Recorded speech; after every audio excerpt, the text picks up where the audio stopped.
reckon you're dead wrong. Since this here World Series is scripted straight out of the old Wild Wild West. Because this ain't baseball. This is a good old-fashioned shootout. Yeehaw! Game 1 down there in the City of Angels had the mean swing of Barry Bonds. And just let me tell you, partner, about game number 2. Nobody, I mean nobody, had any idea who'd be left standing till the very bitter end. In game number 3, the locale shifted to the San Francisco Bay. And these fellas may call themselves Angels, but these Southern Cali boys were anything but, as they attacked with ruthless and reckless abandon. And then in game 4, them Giants evened the score. Just like in the Old West, you best start living or you end up dying. And now, in game 5 of this showdown, it's a story of guts and survival. As baseball's cowboys track the trail of that ultimate treasure, the title of champion of not just the West, but of the whole world. Baseball is next. It's gonna be raw, coming at you straight out of the Wild Wild West. So saddle up, ride 'em in, rawhide.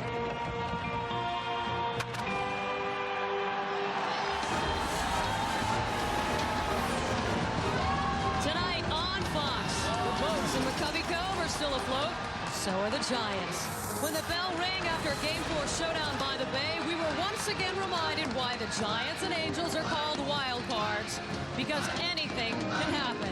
Hi, everyone. Welcome to Game 5 of the World Series. Jeannie Velasco along with Kevin Kennedy. Once again, all the talk surrounds Barry Bonds, but this time it's for what he is not doing with his bat. 3 intentional walks in a Game 4. In your history in baseball, have you ever seen anything like this? No, Jeannie, I haven't. Maybe in Babe Ruth times, but not in our lifetime is this going to happen again. There's only one player in Major League Baseball that changes the way you manage against him innings 1 through 9. That is Barry Bonds. Why? His tremendous ability, his tremendous power. 7 home runs is a Major League record tied with Troy Gloss in the postseason. The walks, 23 of those. That's a record intentionally 11 times. 5 times in World Series. That's incredible. 2 times last night.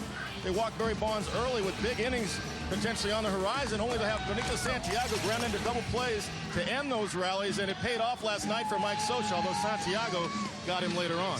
Both teams with some stellar defense. They both turned 2 double plays, and so much talk of offense in this series, but we really saw a great defensive show. We really did. The Angels were number 2 in the American League in fielding. The Giants were number 4. And the turning point of the ball game for me, Kenny Lofton in the 5th inning. Giants down 3 runs. This bunt right here looks like it's going to stay fair. The last second foul, just for an instant, Troy Glass grabs it a little bit too late. It did stay fair. The tying run scored in that inning went 3-3. Defensively, J.T. Snow, 6-time Gold Glover, turns a base hit and set into a 3-6-3 double play. That was in the 6th. In the 7th, J.T. Snow again going to his left down the line. Take a double away from Darren Erstad. Then Tim Salmon, a deep drive. Kenny Lofton taking at least a double away from him. And then the counterpart to J.T. Snow, Spezio, a fine defensive first baseman as well, gets the bunt catch right there, keeps the inning alive defensively until the pass ball, ironically, happened to Benji Molina. This guy's a good defensive catcher that put the winning run in the scoring position. David Bell got the base hit to win it for the Giants. Now, of course, we're not the only one taking notes. Darren Baker, Nikolai Bonds, Sean Dunston Jr. soaking it all in. You won't find this at the NBA Finals or the Super Bowl. Going to the office with Daddy, you have to do a little work, but you get the best seat in the house. The kids in the house. It's the Giants' secret weapon. To me, it adds life to your workplace. It adds some humor because they're going to do something or say something that's going to crack you up and keep you loose. And at the same time, how many kids, especially boys, get to go to work with their dad?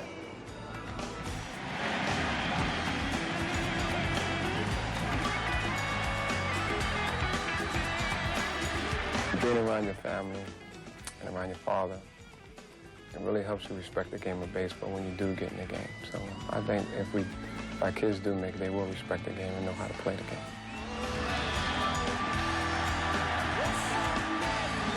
I think that's like that's one of the joys of our occupation. All right, let's be honest. The little guy's a good luck charm. The 3.5-year-old, whenever he goes with daddy to work, I'm talking about Darren Baker, they're 7-0. Let's talk about the kids in the other dugout, the Angels, who make their own good luck. Well, the Angels have a bunch of big kids over there. Nobody bigger than their hitting coach, Mickey Hatcher, who says, I like to leave my kids alone. I have not had to sit down and do much with any of these guys. These guys' program every day is to take their batting practice. They go in, get a little bit of food, they sit down and they watch the pitcher that's going to throw tonight. And they really sit down there and they talk to each other as players.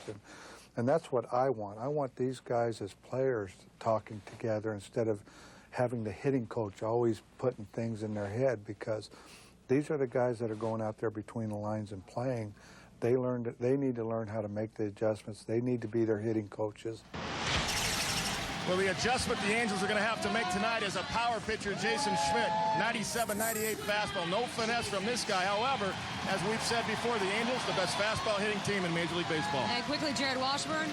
Jared Washburn, the same thing. He's going to go power, 92-93 fastball up, no fooling around. He says he's going to challenge Barry Bonds. We'll see if he does it again. All right, still ahead, our best of 7 series has become a best of 3. Tonight, the winner moves within a game of the championship. The loser will be facing extinction.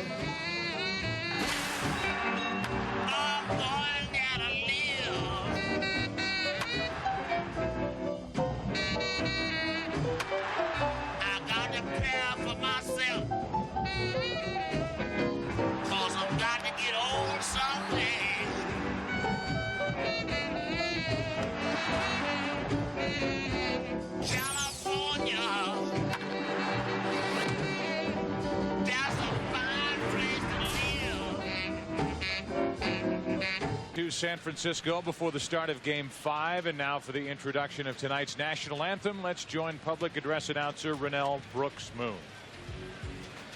Ladies and gentlemen, stay tuned for a special World Series flyover by the United States Navy VFA 122 Flying Eagles and VFA 125 Rough Raiders. And at this time, we ask that you please rise and remove your caps. Here now to perform our national anthem, please welcome Grammy Award winner, Ms. LeAnn Rimes. You say, can you see by the dawn's early light what so proudly we had the twilight's last gleaming, whose broad stripes and bright stars through the perilous fight o'er the ramparts we watched were so gallantly streaming, and the rocket's red glare, the bombs bursting in air, gave proof through the night that our flag was still there. Oh, say does that star-spangled banner yet wave o'er the land of the free and the home of the brave.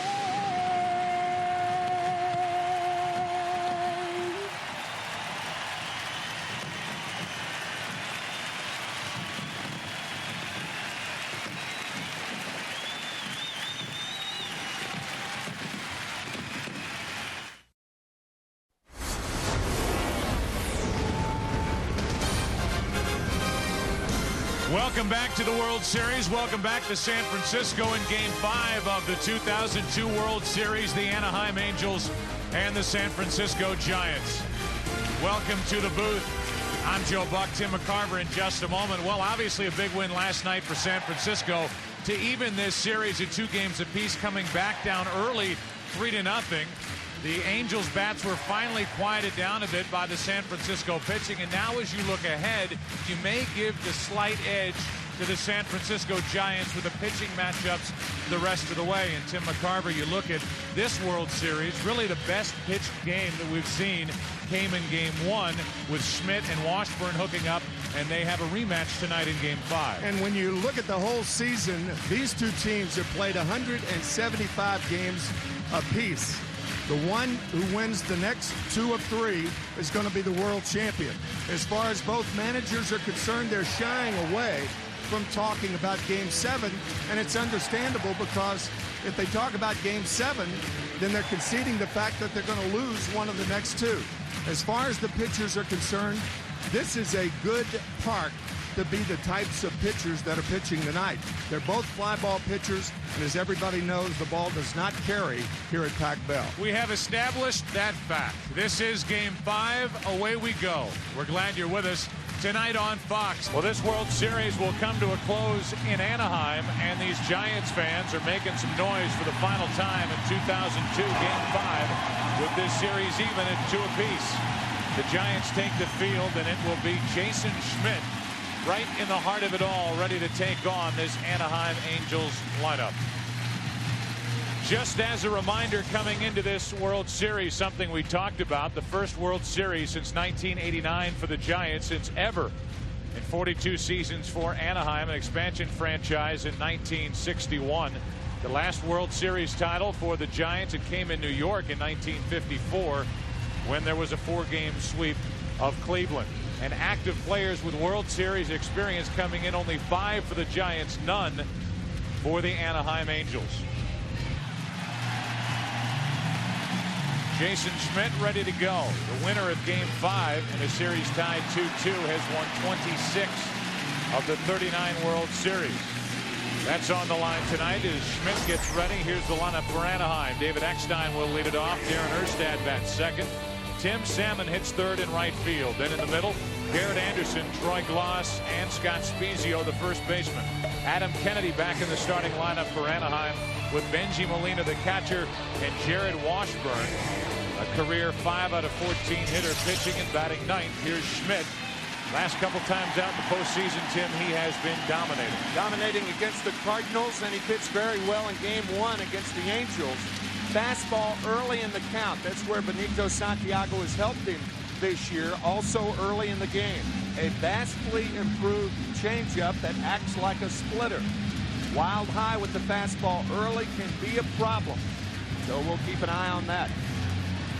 As always, the broadcast is also available in Spanish by utilizing the SAP button on your television. And Eckstein is ready to go. We talked about the control problems, which at times can jump up and bite Jason Schmidt. That hasn't been a factor his last 2 postseason games. He walked only 1 in Game 1 of the World Series and only 1 in Game 2 of the NLCS when he worked 7 2/3 innings and allowed 1 run on 4 hits. Nor was it a problem in his last 10 starts of the season. He won 7 of those 10. All right. Have you heard enough stats? Yes. Let's go. Let's play ball. First pitch, Game 5. Hello, strike 1.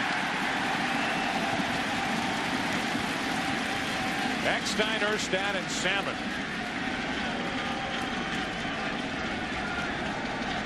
This crowd is all juiced up in San Francisco, and so is that fastball, 96 miles per hour from Schmidt. And Eckstein got a whiff of it. Get off my plate, says Jason Schmidt.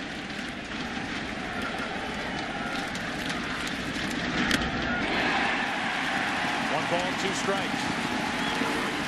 You don't see this too often. Eckstein swinging through a pitch. Missed that 3 or 4 inches.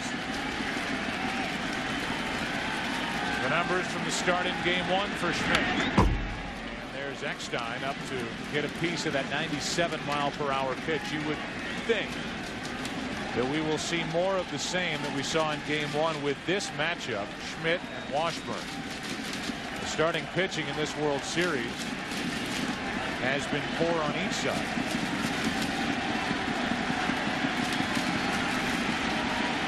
The exceptions have been these two.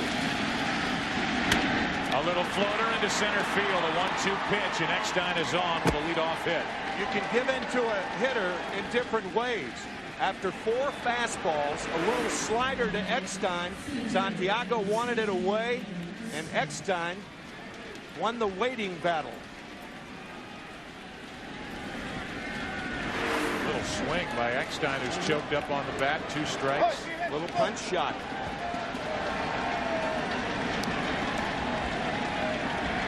So a good sign for the Angels. As the leadoff man is on, Darren Erstad steps in. Had his 12-game postseason hitting streak snapped last night.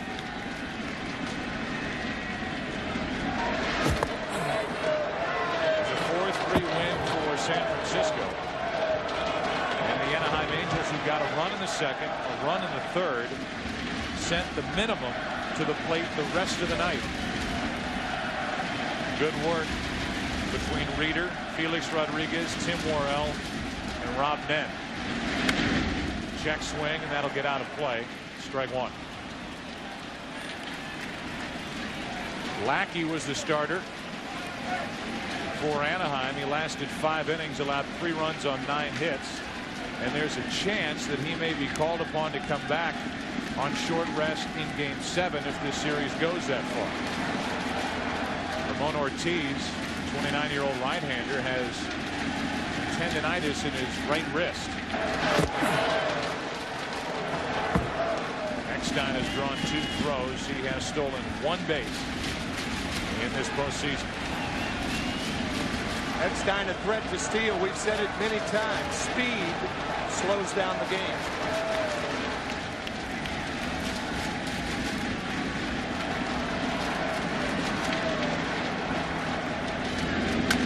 To the right side. Not hard hit. And only 1 out.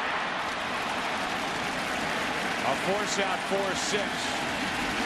And the lead man, Eckstein, cut down on this play. A good spin move by Jeff Kent. Throw it to the outside of the bag, and they just missed turning it. Nice play by Aurelia reaching in, but the throw too late to get to Speedy Erstad.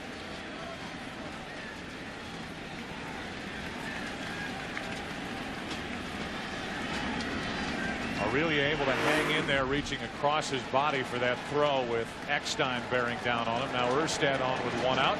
And here's Tim Salmon. Salmon has had a terrific World Series, and the bulk of his damage was done in Game 2. On the outside part, strike 1, 95 from Schmidt. 6 hits, 16 trips. 4 hits plus a walk in Game 2, including a couple of home runs, the game winner in the 8th inning off Felix Rodriguez.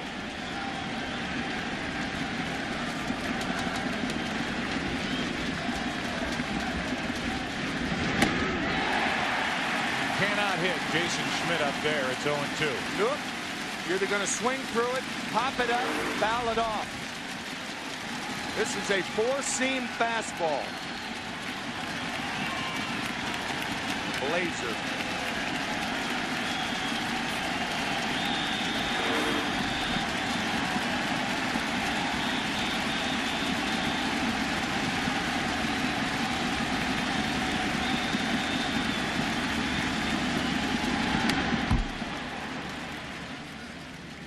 Still 0-2. You may have noticed the home plate umpire on that pitch. Santiago moved inside. He set up early. Home plate umpire Mike Riley moved inside. A lot of times an umpire will follow a catcher. Moving to the slot. And a lot of that's for self-preservation. Let the guy with the glove handle it. Another 0-2 pitch to Salmon.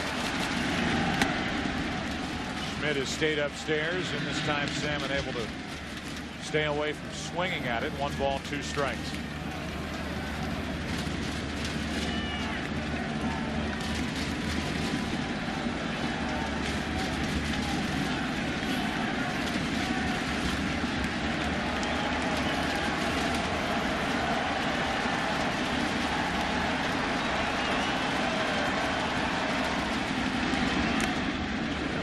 too. You get a shot of Erstad over at first base. And he was a college football player, but a punter who aren't typically known as intense players. When you watch Erstad take his lead, the face he gives and that intense look, really bearing down, trying to figure out Schmidt and get a jump if he can. He's the most intense ex-college punter I've ever seen. Easily. Draws a throw. Same colors at Nebraska. Two sports stars, Kenny Lofton, 6th man on the Arizona '88 Final Four basketball team. The kicker punter was Darren Erstad on Nebraska's 1994 NCAA football championship team. The 2-2 pitch. Salmon with 1 out. Fouls it back here. The Angels come in hitting .340 in the World Series and hitting .390 against San Francisco starters. Last night it was Reeder. The Angels knocked out Livan Hernandez in Game 3 before he could get through 4 innings. And Russ Ortiz didn't get through 2 innings in Game 2.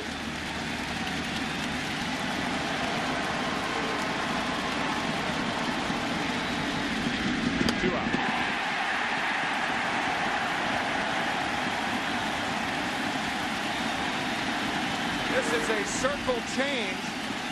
You can see that ring finger right there. When that finger is used on a pitch, it's going to be the changeup to get Salmon. The tighter the grip, the slower the pitch. Now it's 1-on-2 out for Garrett Anderson, who has 6 hits in this World Series and 19 at bats. It's outside. Anderson chipped in last night, not only with his 2 hits and 1 run scoring, but with a play that he made down the left field line on a ball hit by David Bell in the 6th inning to tie game. Mike Scioscia believes that Anderson, even though he's overlooked, is a Gold Glove caliber left fielder. Comparing him this afternoon with a young Barry Bonds when Barry played with Pittsburgh. A 1-0. And really it doesn't have a lot to do with the arm strength, but it's taking an angle to a ball. It's getting to a ball quickly, getting in a position to throw, which gives either Anderson a shot to throw a guy out or will stop a base runner after seeing the left fielder get to the ball so quickly. Anderson up to get it, and a base hit into left center field. Erstad will hold with a play in front of him, 2-on-2 out. With the play in front of him and 2 outs. The outs dictate how you run the bases. This is Garrett Anderson yesterday on a ball hit by David Bell. Fielded in foul territory. You saw what a left-hander has to do, and yes, he got him. Now Anderson gets a hit, the 2nd of this 1st inning for the Angels, and a scoring chance as Troy Glaus stands in. How about that last fastball from Jason Schmidt? That thing was high. Garrett Anderson just got up on the first rung of the ladder and smoked it. Glaus took Schmidt deep twice in Game 1. In that 4-3 San Francisco win. Army Joe, one a slider, the other an inside fastball. Strike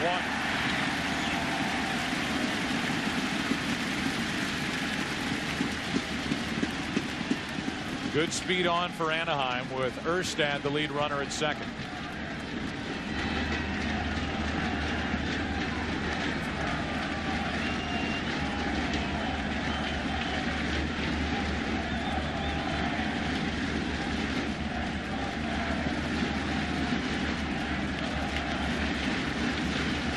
Seven home runs this postseason for Glaus. 96 strike two. A lot of young pitchers are reluctant to pitch power hitters inside, but you have to tie them up.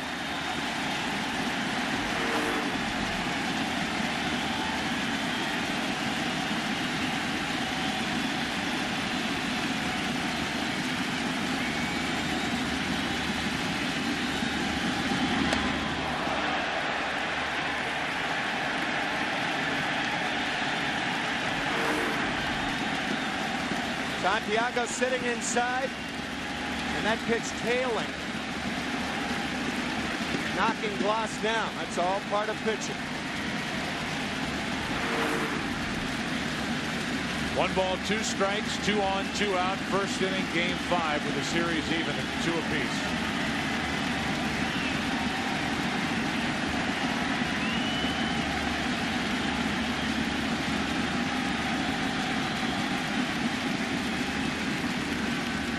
Saw Santiago waving that index finger. It means he'll go through the signs again. After knocking Gloss down, I would imagine they'll go away.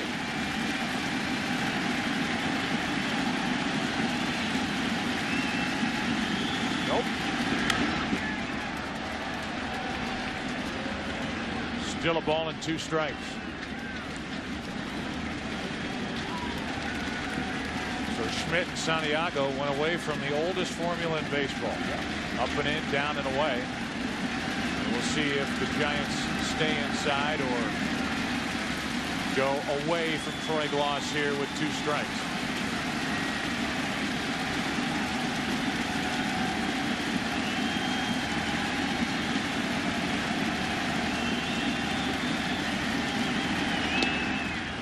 Away, but it missed, and it's 2-2.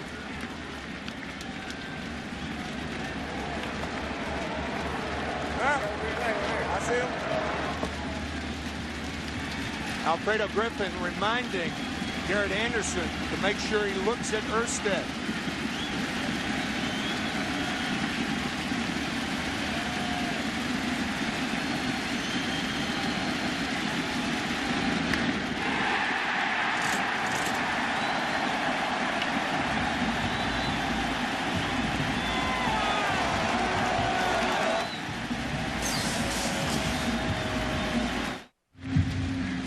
Look at that shot from up above here in San Francisco, and down below in Pac-Bell Park. He's 28, left-handed, and he's taking on the Giants. Kenny Lofton will lead it off. Rich Aureli and then Jeff Kent. Barry Bonds, Benito Santiago, and Reggie Sanders in the middle, with JT Snow, David Bell, and Jason Schmidt pitching and batting ninth.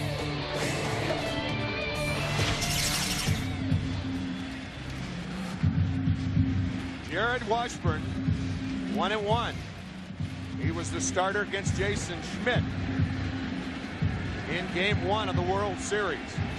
Also started against the Yankees in Game 1 of the Divisional Series. Lofton, a big night last night for San Francisco, had 3 hits and a run scored.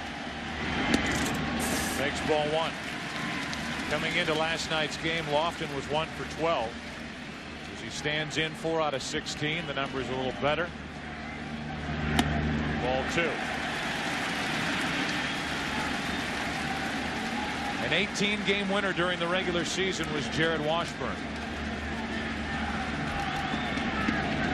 That's into right field and foul. 2-1.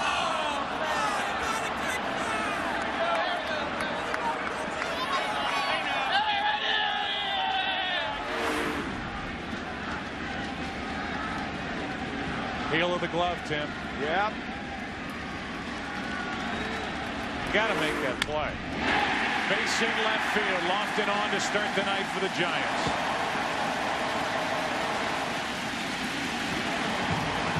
Kenny Lofton on, a guard on Arizona's basketball team, which reached the Final Four in 1988.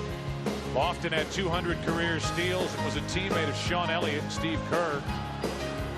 He did not play baseball until his junior year.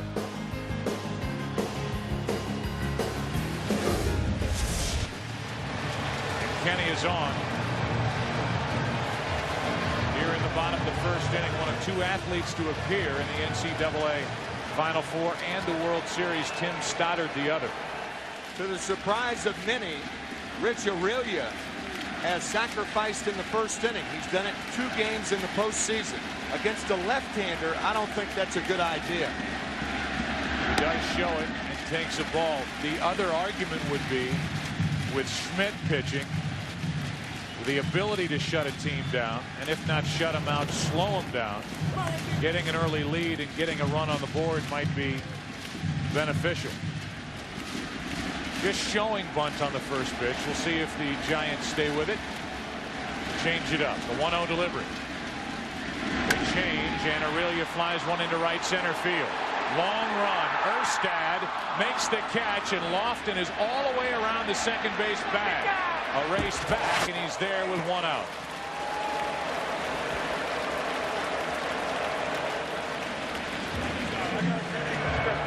Lofton had the better view.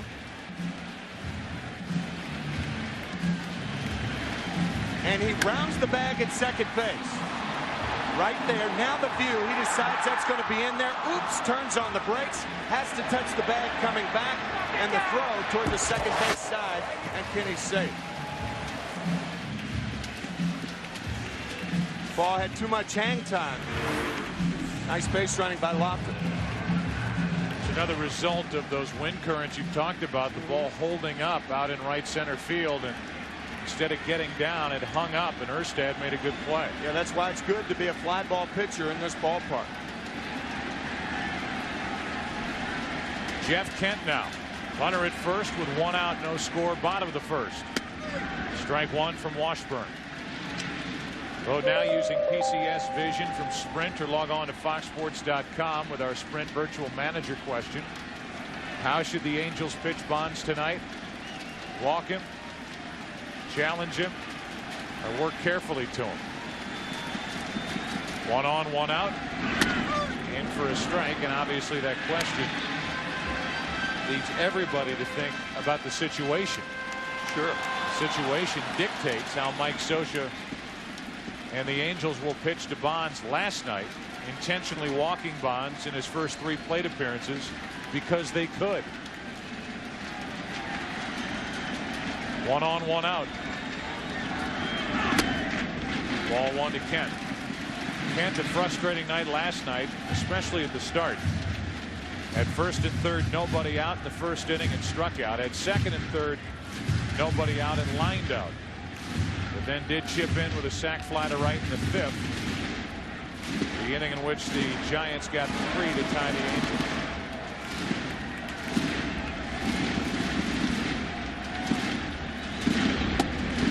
Two and two.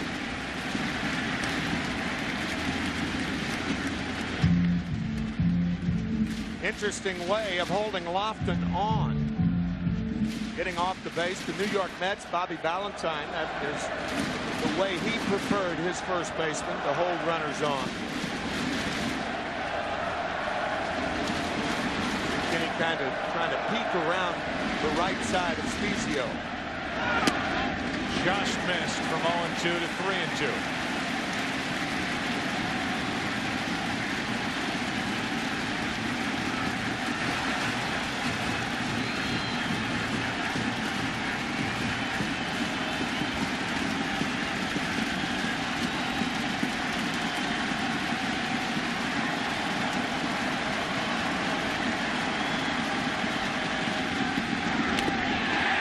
Away, the runners at first and second. Bonds coming up, and I think, Tim, the Angels are in a spot where they have to pitch to Bonds.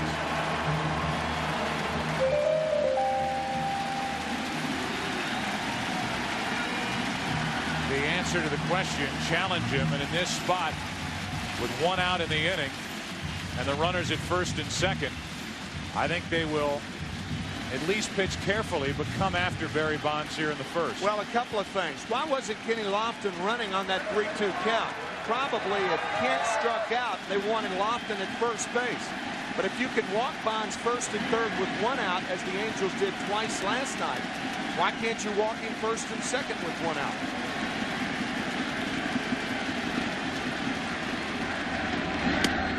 Little high, but a called strike, and Bonds reacts. First at bat, game 1 against Jared Washburn. And an oh my home run from Barry Bonds to right. Runners at first and second, 1 out, no balls, 1 strike on Bonds. I think the difference is the lead runner was already at third. Right, so you could score a cheap run. As opposed to here, you're forcing the runner over to third and giving Santiago the easier RBI chance. 1 ball, 1 strike. The Angel infield defense is different tonight. With nobody on, or a runner on at first base only, Troy Glaus would be at the shortstop position. The 3 infielders on the right side. So instead of having the left field area open, the shortstop area is open for Bonds. 2 balls and a strike. The reason Glaus has to man his position is just in case Kenny Lofton runs. But he's not likely to run right here with Bonds out.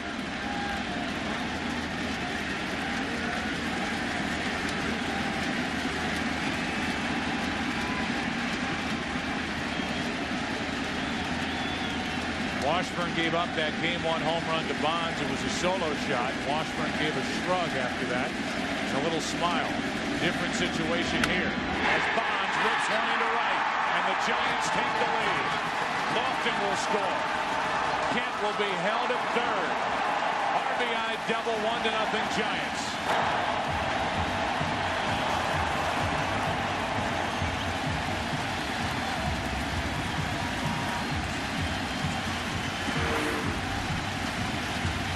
Jared Washburn changes speeds on his fastball by gripping the ball just a little bit tighter. He throws from 85 to 93. This was closer to 85 than 93. And that's why Bonds able to pull it in the corner, and Lofton scores easily, with Kent going to third in the same fashion.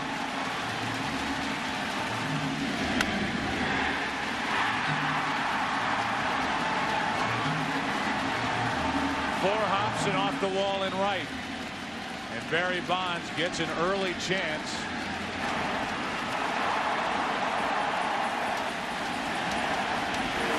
A reaction from Washburn. Now it's second and third, 1 out, and Santiago into left field. Kent will tag. The throw from Anderson. 2-0 Giants.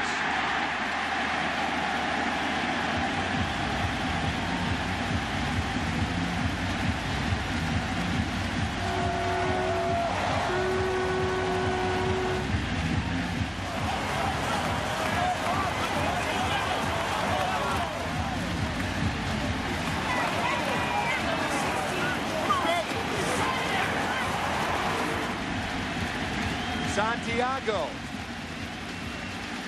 Think about this inning. Not only was it important whether to pitch or walk Barry Bonds, it turned out maybe a walk would have been more prudent, but the walk to Jeff Kent really set up this 2-run inning. I was thinking the same thing as you watch Kent score rather easily on the throw by Anderson. You can say what you want about Bonds hitting the RBI double, but what set it up, as Sanders will draw a walk here to put 2 on with 2 out. What set it up and put Bonds in a position to get a pitch to hit was Washburn losing Kent from an 0-2 count, running it full, and then bouncing a 3-2 pitch in to set up Barry Bonds. So an intentional pass here in the first inning, not to Bonds, but to Reggie Sanders. That'll bring in JT Snow. We talked about the scouting report of Jared Washburn. He has great game awareness, but the key right here in the scouting report is the 85 to 93 mile-an-hour fastball. And what Bonds saw was a choke fastball. And because it was slower, then Bonds was able to pull it. That was more 85 than 93.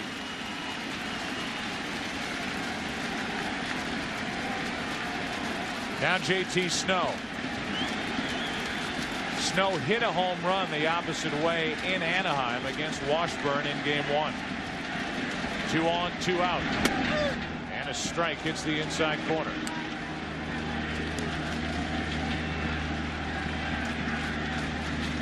JT Snow in last night's game got the leadoff base hit in the 8th inning against Francisco Rodriguez and scored the winning run on the 1-out hit by David Bell.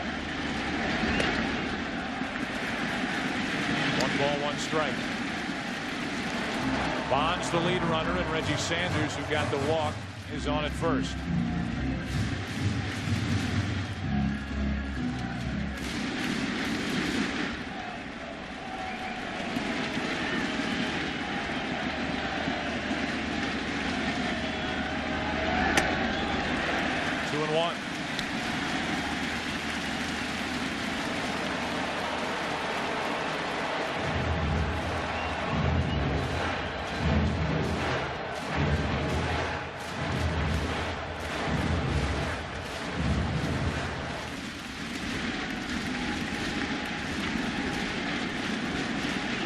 Two-run first inning for the Giants. A chance for more. It's up to Snow. And it's 3-1 with David Bell on deck.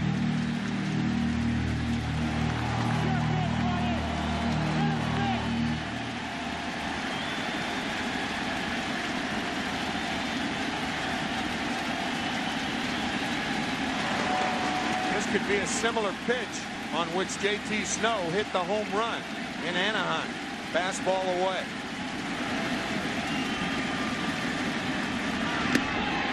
The bases are loaded. 3rd walk of the inning.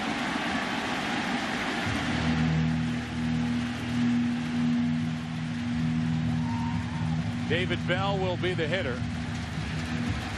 Bud Black is out to talk to Jared Washburn. Last night, the hero was Bell, coming up with a rare hit against Francisco Rodriguez, scoring JT Snow to make it 4-3, and that's how it ended.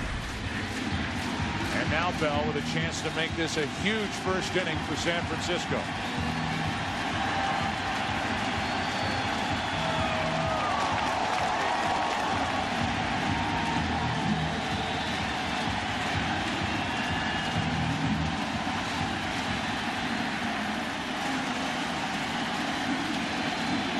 Focus has been on Barry Bonds, but look at the others in the Giants lineup in this postseason. Aurelia has hit 5 home runs.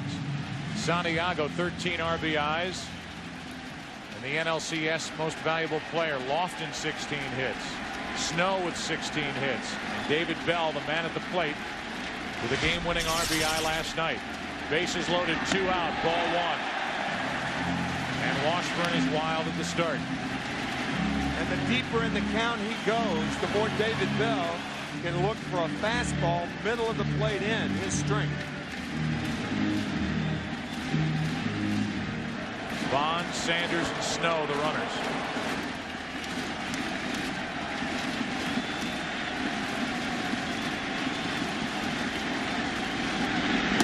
Two and 0.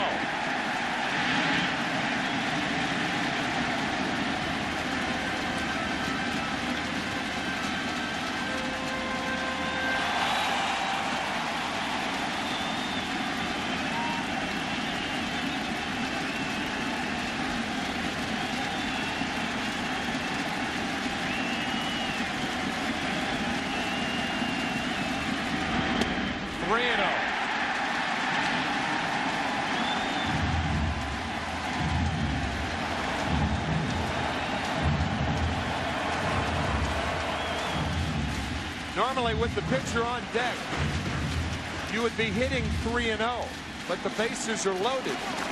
No place to put Bell. So Bell will be taking here, one would assume. 3-1. On deck is the pitcher, Schmidt.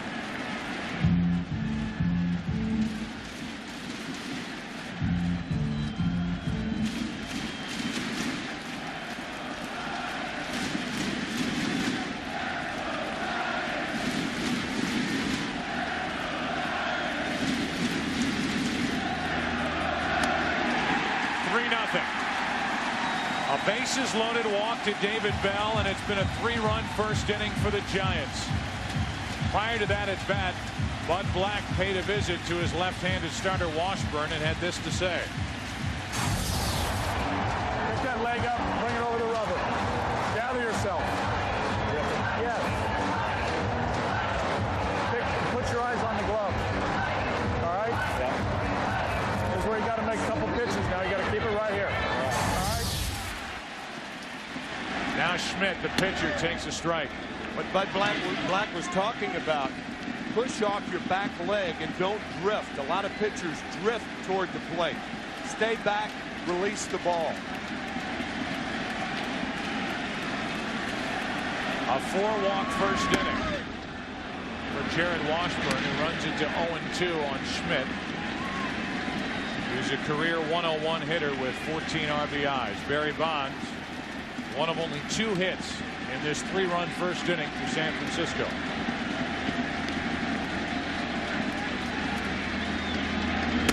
Inning over, but not before the Giants come up with 3. A hit by Lofton, a walk to Kent. Barry Bonds with a ringing double into the right field corner. A sac fly by Santiago and a bases loaded walk. And after 1 in Game 5, 3-0 Giants. 3 runs put up by the Giants in the first inning. Now the second. The Angels will have Spezio, Kennedy, and Molina. And Spezio after the first pitch, strike 1. He's got 5 hits, 15 trips in this World Series. You see that postseason average of .362.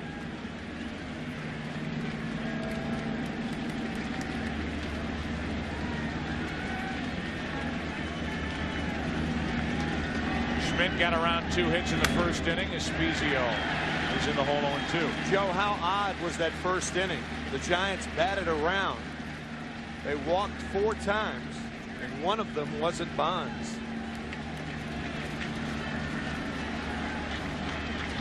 Because of the walk to Kent, Bonds got a chance to swing it, and as he has done all year when he put up a .370 average, one of the few times he saw something to rip, he did down into the right field corner. Spezio strikes out. That good Schmidt changeup.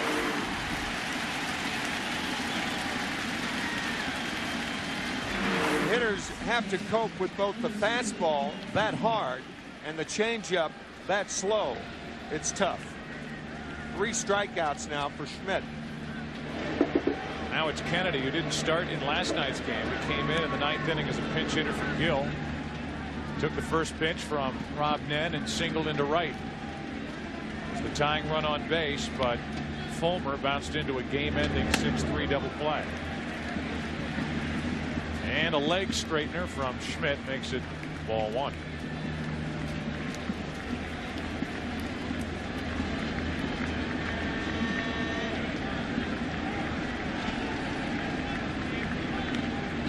With 1 out, Kennedy takes a strike.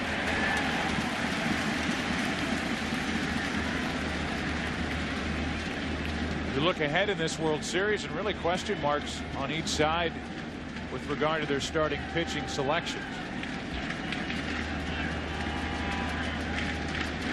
Easy for Snow, 2 out. Anaheim has Kevin Appier slated to go in Game 6 on Saturday night. You remember Appier couldn't hang on to a 5-run lead and lasted only 2 innings in game number 2, a game that the Angels eventually came from behind to win 11-10. And then if there is a Game 7, you got San Francisco with Livan Hernandez scheduled to pitch. He lost 16 games this season and lasted only 3 2/3 in Game 3. Molina fouls it away, strike 1. If there is a Game 7, it's a Brunswick stew. Both managers will throw everything in the pot. There's an option for San Francisco, Reeder, and an option for Anaheim, Lackey. 3-0 here in Game 5 with the Giants on top. We're in the second. 1 ball, 1 strike. Game 7 of the World Series. Every pitcher's a reliever.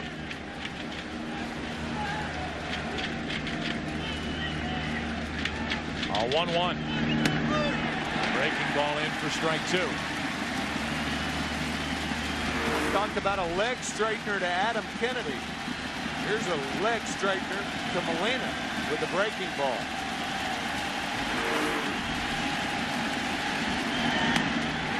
Inning over. Strikeout number 4 for Schmidt. Giants bat, bottom of the second, up 3-0. Top of the order for the Giants, Lofton, Aurelia, and Kent against Washburn. Lofton singled in the first, and he pops it up here in the second. Playable, Eckstein, long run, can't hang on. Well, he almost disappears behind the tarp. He had the farthest way to run, and off the heel of the glove. It would have been a very difficult play for either Anderson, the left fielder, Glaus, or Eckstein. And David reaches too far. No error on the play. He had the best angle and dropped it. Now Lofton takes strike 2. Jared Washburn tied a record with the 4 walks in the first inning. It's happened 10 times now. You would have to believe that nerves have something to do with that throughout history. As an 0-2. Lofton, another hit. 2 hits tonight, 3 last night.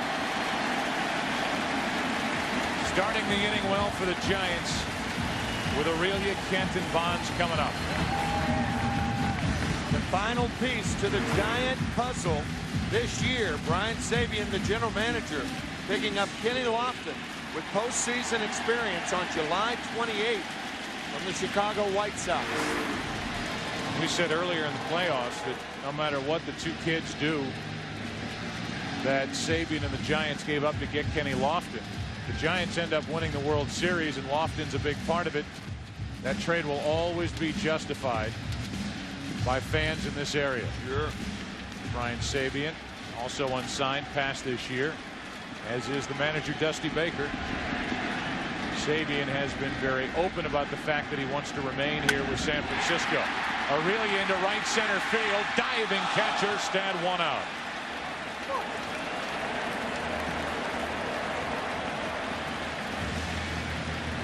Tough part about this play is Erstad had to dive where the ball was tailing.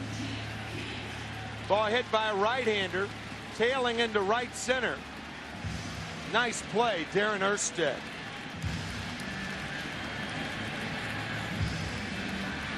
Tougher play for a left-handed thrower because you have to catch it across your body. Fine play by Erstad. Gene Klein's the hitting coach. Thought Aurelia had his first hit of the night. That would have produced a run easily with the speed of Lofton on. Now it's Kent, who drew that important 1-out walk in the first inning to set up Bonds with 2 on and only 1 out.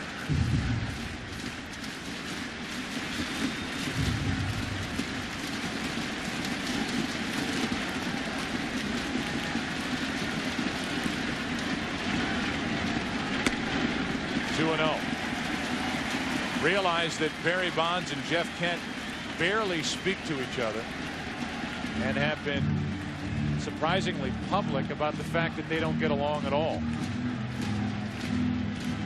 In the World Series, hitting in the number 3 and 4 spots for Dusty Baker. A lot of that has been smoothed over lately, but it came to a head toward the end of June in San Diego, as that misses low for ball 3, 3-0.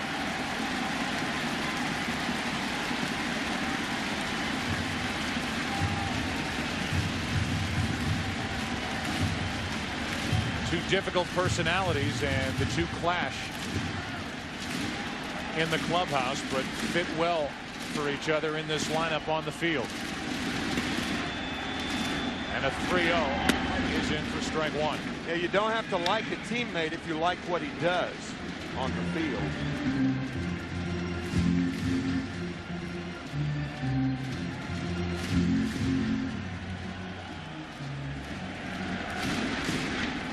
Little different look than Eckstein gives you in the on-deck circle. Yep. 1 on, 1 out, 3 balls and a strike. Kent into right field, well hit. Back is Salmon. Off the wall. Lofton will dig for third. They will hold him there. Second and third, 1 out. And first base is open with Bonds coming up. A double by Kent, opening up first base. Tough right field to play. We talked about the wind currents last night. Fortunately for the Angels, it comes off the padded wall, hits Salmon in the right thigh, and stays there. Because of that, Lofton, who's not sure, only goes to third. And here comes walk number 24 of the postseason for Barry Bonds. And no arguing this decision with the 12th intentional pass being given to Bonds. It's already 3-0 San Francisco. And these seats are filled with fans who have brought chickens with them to the ballpark.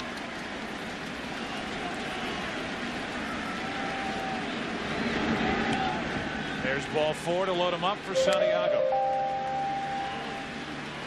Our Sprint virtual manager question, with Washburn struggling here in the second, should Scioscia get the bullpen going?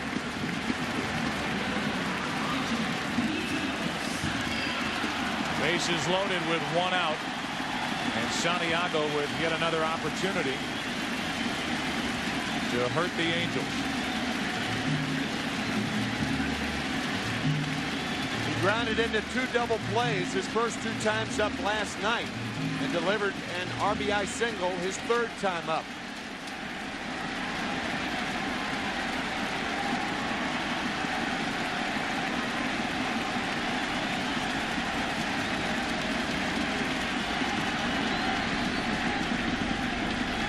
Thing about Washburn, he only threw 8 ground ball double plays during the season. Again, a fly ball pitcher.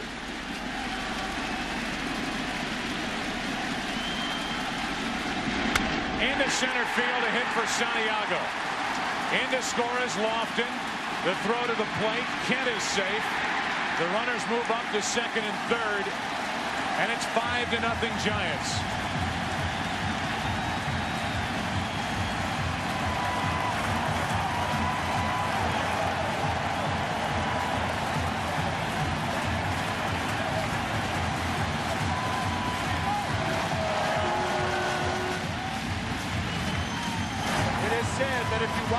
Baseball games, you see something you had never seen before. And on this play, I see something that I've never seen before. The underthrow of Molina hits Reggie Sanders, who is telling Kent to get down on the right foot. Check this out. Joint. Now Sanders gets to swing the bat with runners at second and third, and the infield end.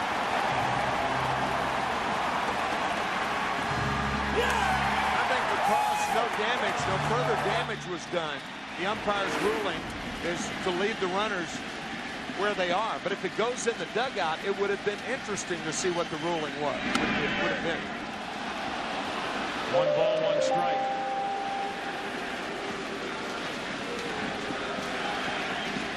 Virtual manager answer is yes, and Scott Shields may make his first postseason appearance as he gets loose. Washburn getting knocked around in the first 2 innings. 1 ball, 2 strikes on Sanders.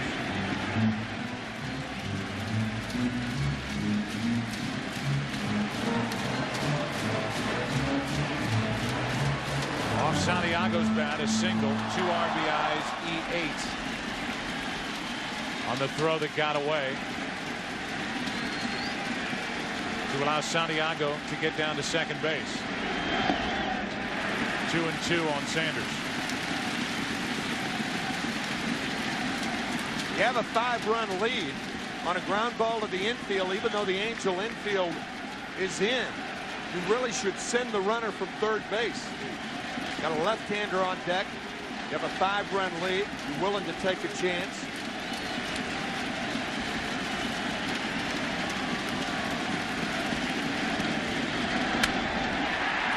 Into right center field. That's deep enough to score Bonds.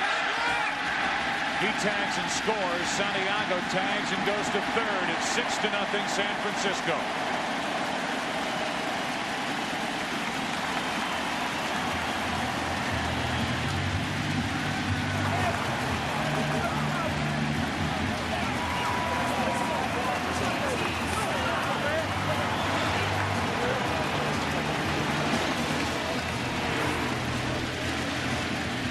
Game 3, the Angels batted around 2 consecutive innings. The Giants are sending their 16th hitter to the plate, and we're only in the second. Santiago easily to second as Bonds scores the 6th run. Ball 1 to Snow.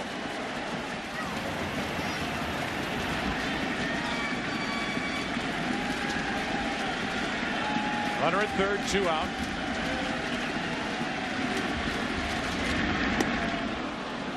One ball, 1 strike on JT Snow. An intentional walk to Barry Bonds in this inning. And then a 2-run single by Santiago, who was 8 for 22 following a Barry Bonds walk in the postseason with 11 RBIs. Strike 2 to Snow.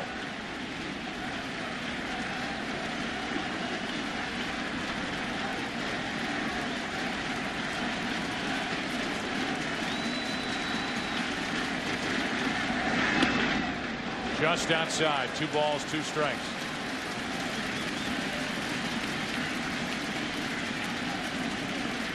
RBIs in the first by Bonds, Santiago, and Bell. And here in the second by Santiago again and Reggie Sanders. Snow trying to pick one up from third with 2 out. And a good rip.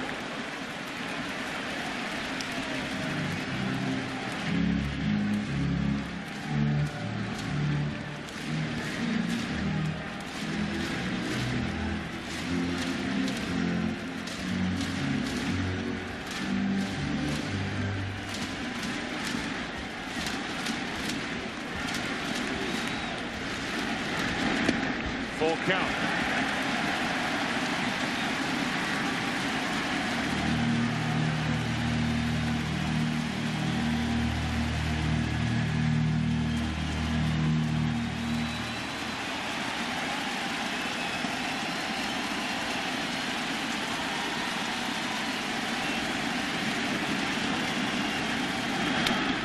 Should end the inning.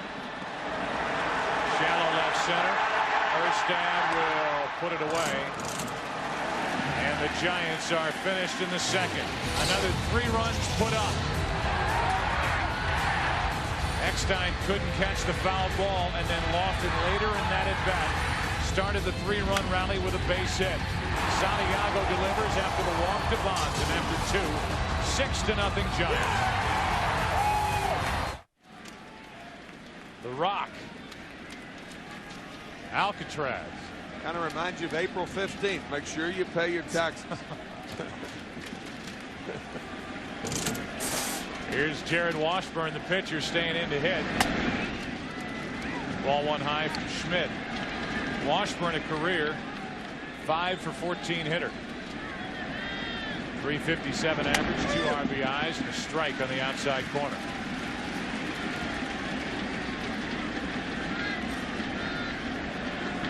Eckstein will follow, and then Erstad. Shortstop, Aurelio.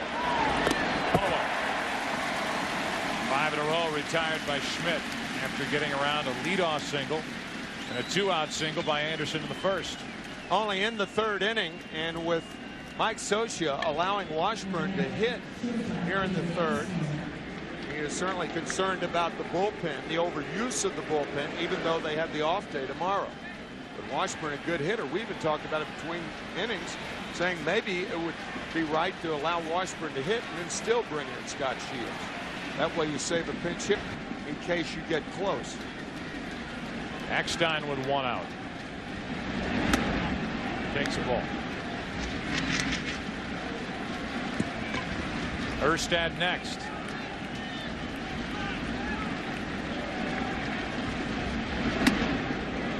No.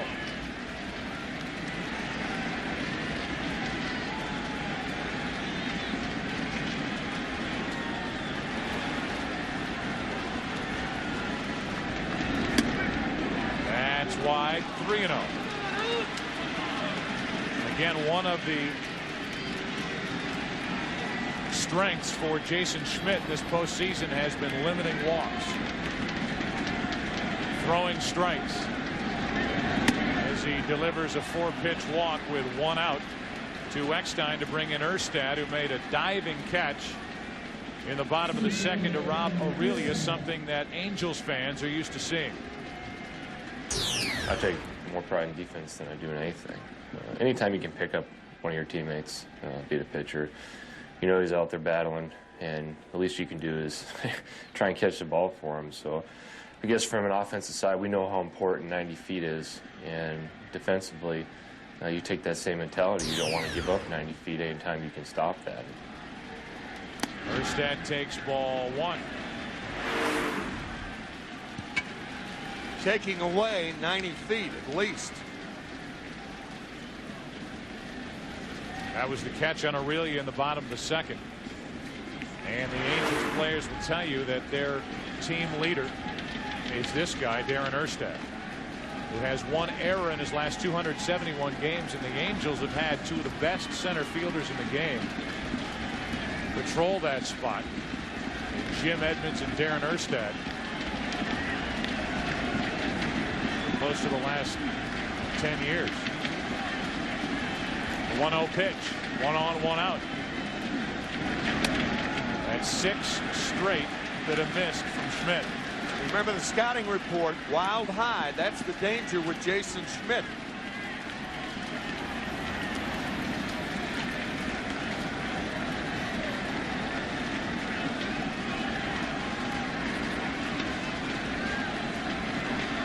Runner going on a strike right down the middle, and Eckstein figured that Schmidt wasn't paying any attention to him and just steals his second base of the postseason. David Eckstein's mom and dad are teachers in Sanford, Florida. And Mike Socia, before the game, talking about his intelligence. His mom and dad have taught him well.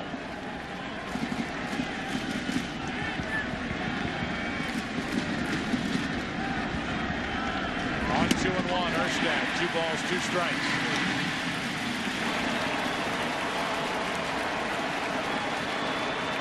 Often referred to as the brain. 3 of his siblings have survived kidney transplants. Remarkable above. A guy who was put on waivers by the Red Sox in the year 2000. Now the Kickstarter in this lineup for the Angels is Erstad waits. And a little jam shot, shallow left, might drop. It does for a hit. Eckstein will hold at third, first and third, 1 out. A walk, a stolen base, a floater into left, and Salmon's coming up. The Giants came from 5 runs down against the Angels to take the lead in game 2. Now the Angels trying to do the same thing, even though they trailed by 6. There is no defense in the world that can allow a player to catch that ball.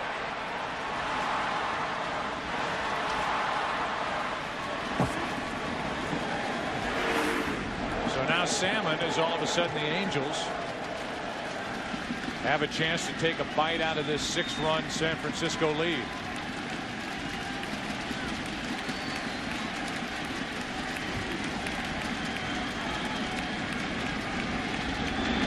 Good pitch on the outside corner, strike 1.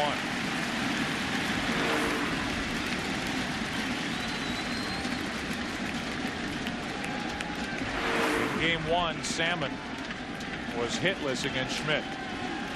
First time up, struck out.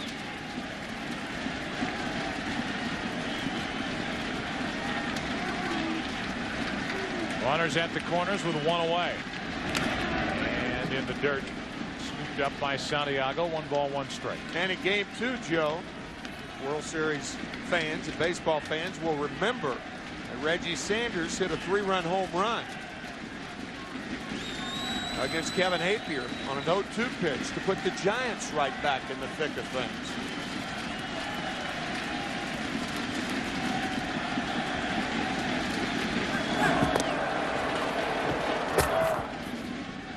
Doesn't seem to matter what the score is, what the situation is. Mike Scioscia turns his base runners loose. Erstad, a guy that he trusts. Schmidt is not going to fall asleep this time as he did with Eckstein on earlier in the inning.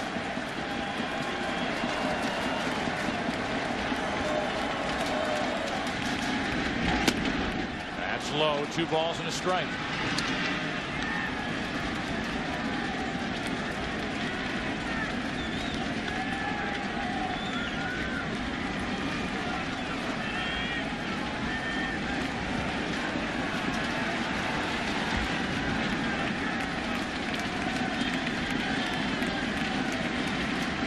Top of the order, setting up the heart of the order for the Angels here in the 3rd inning. Salmon up on the count, 2 balls and a strike. Now it's 2-2.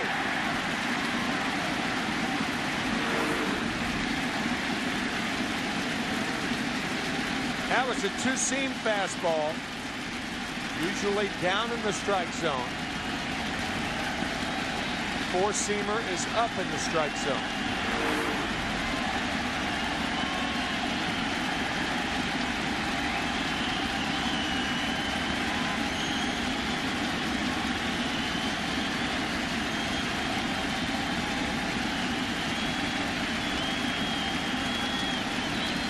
Erstad running as Salmon fouls it away.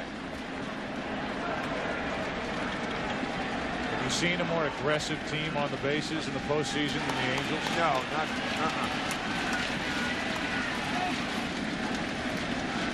Thing you might want to do if you're an infielder, you have a 6-run lead. If the runner runs, hold your position. Don't cover the bag.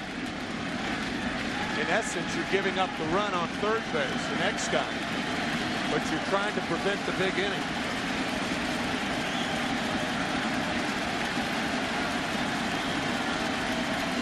Another 2-2. 2 out. Salmon strikes out for the 2nd time tonight. 5 strikeouts for Schmidt. That was the 4-seam fastball. Up in the zone, gets Salmon.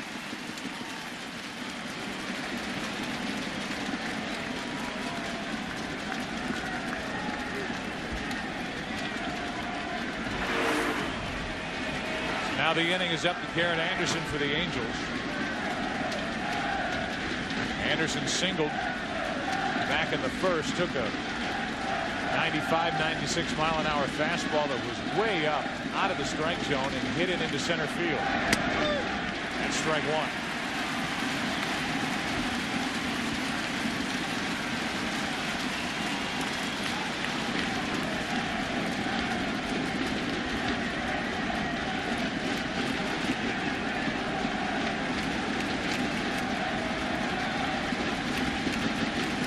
.123 RBIs during the regular season. Anderson nearly hit by the pitch.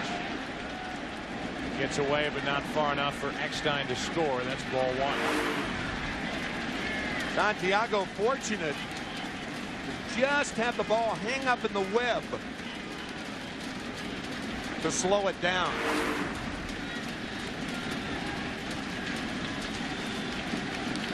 It's been a long year behind the plate for Benito Santiago at the age of 37. His 176th game this year in a Giants uniform. He hasn't played all of them.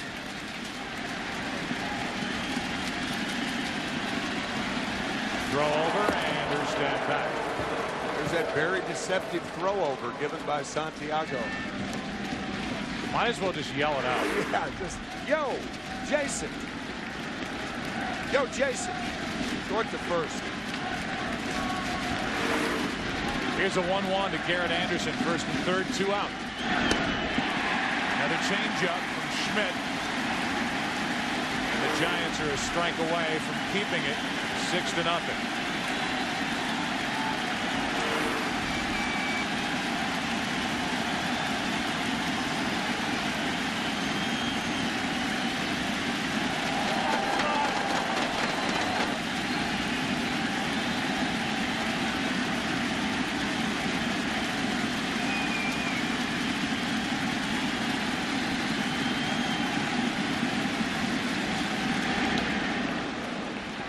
Blocked by Santiago. It's ball 2. That was a terrific play. We talked about it earlier in the series because of that accident that Santiago had in '98. He has a difficult time with that right knee. Usually that's his trail knee. He'll get down on his left knee easily. But that accident that kept him laid up in the hospital for about 3.5 months. Severely damaged right leg. And here he is 4 years later, catching in the World Series. What a story. Middle part of the year was an all-star for the National League.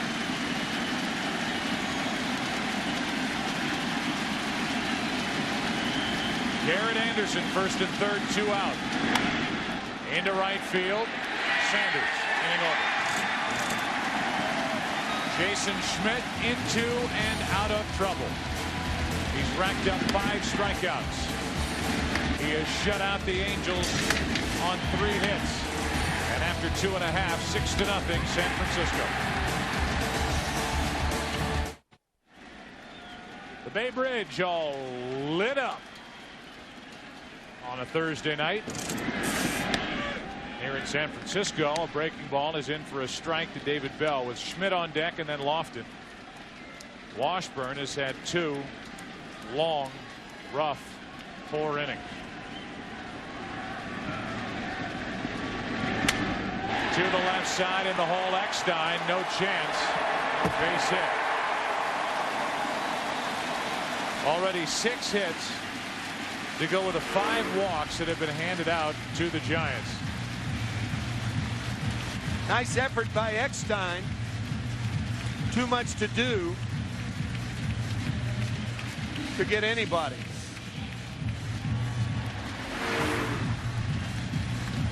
Maybe running through your folks' minds that would Schmidt bunt right here with a 6-run lead? Absolutely. It's only the 3rd inning. The Angel offense. Giants have seen how important that offense is. Good bunt by Schmidt. Down to second, Bell. Sacrifice good, 1-4. October's magical matchups continue this week with Fox NFL Sunday, beginning with America's #1 pregame show. Then it's history in the making as Emmitt Smith needs just 93 yards against the Seahawks to break Walter Payton's all-time rushing record. Or the Cardinals take on Terrell Owens and the 49ers in an NFC West showdown with first place at stake or other regional action. All part of a full weekend of magical matchups, critical NFL games, and baseball's World Series takes center stage only on Fox. Kenny Lofton, a big reason why the Giants are up 6-0 in this game. Takes a strike. Led off the first with a base hit. Scored a run on the double by Bonds and led off the second with a hit. And scored on the 2-run single by Santiago.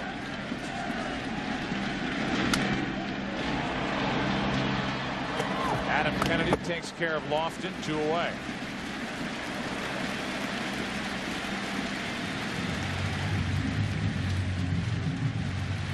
That'll bring in Aurelia, who's 0 for 2.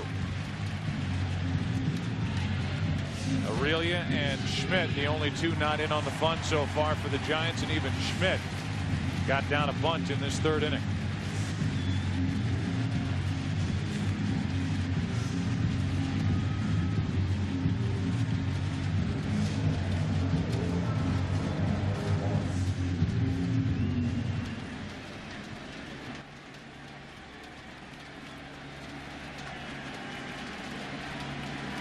Runner at third, 2 out, 6-0 Giants, and that's kept at the plate by Molina.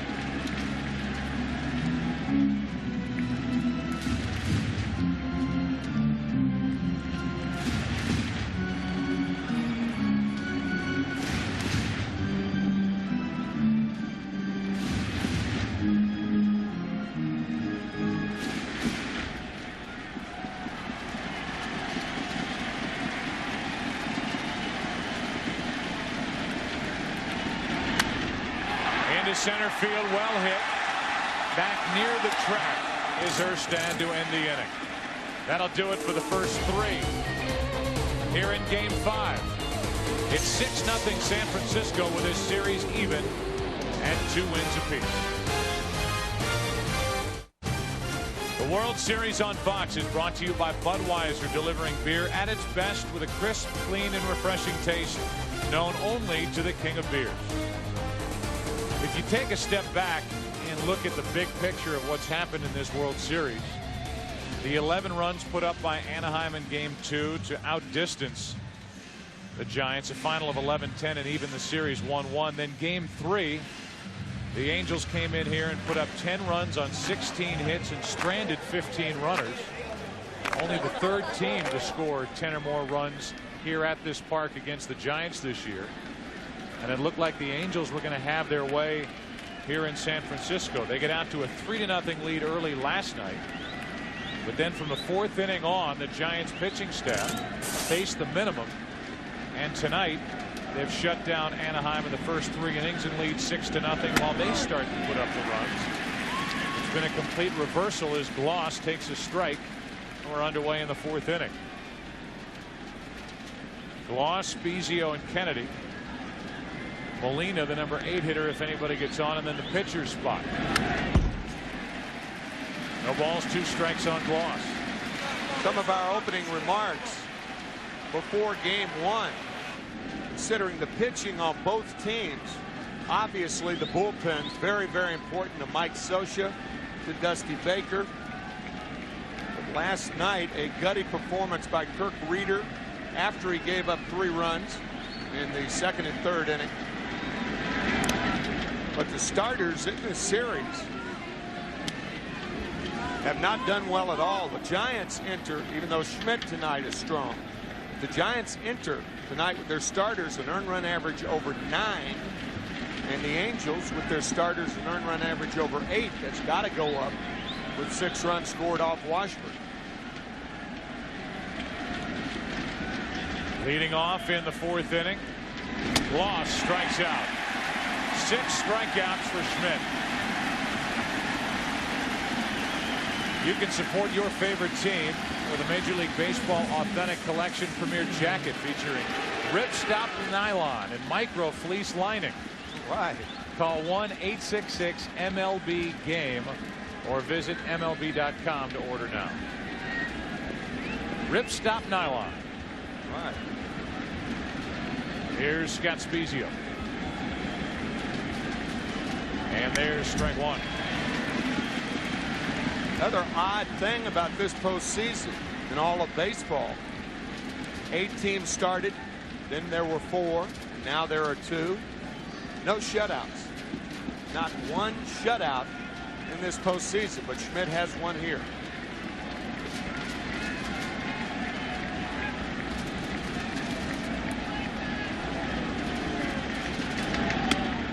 One ball, 1 strike. On top of that, coming into the World Series, in every series, division, LCS, the team with the home field advantage going into the series lost.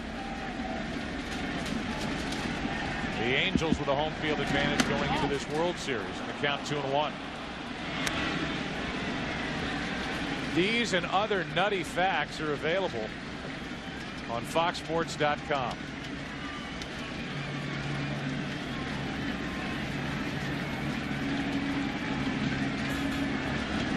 Here's a 2-1 to Spezio. 2-2. We have more nutty facts. Last night ended the players' participation in the money that they will earn in the World Series. The players only participate in the first 4 games. Bud Selig, well aware of that.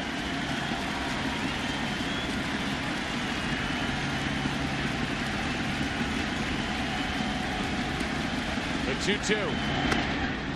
Spezio, a good job to lay off that changeup, and it's a full count. Winning share this year should be somewhere around $325,000, I would think, for each player.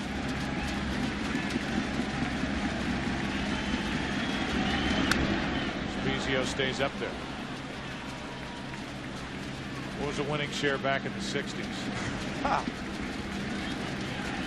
1964, $8,600. Don Fear knows that in the white sweater there. It's gone up dramatically since 1964. Cash that check. Yeah. Long time ago. With the bases empty and one out, Spiezio hits it foul. Oh, you got it. Come on, knock us out.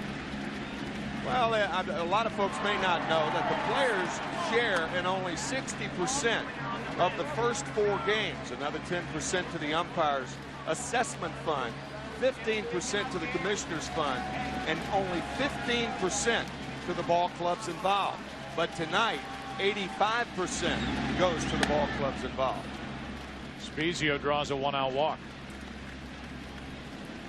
Second walk issued by Schmidt tonight.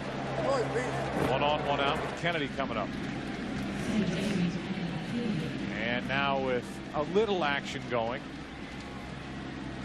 the Anaheim bullpen will start to work again.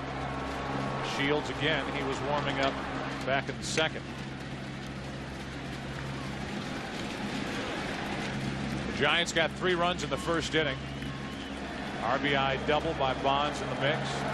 Sac fly by Santiago and a bases loaded walk to Bell. Santiago again in the second with a 2-run hit and a sac fly by Sanders.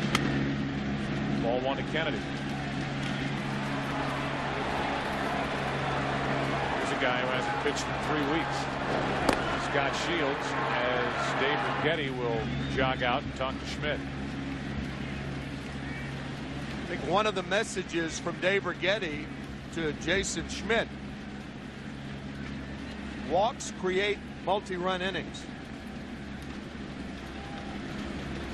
Got the bottom part of the order, perhaps a pinch hitter, no more walks.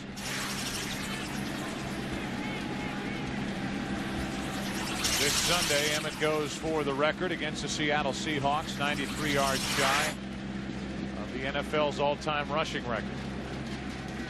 That's on Fox NFL Sunday as Kennedy grounded out to first. He's 5 out of 15 in this World Series, waits for a 1-0.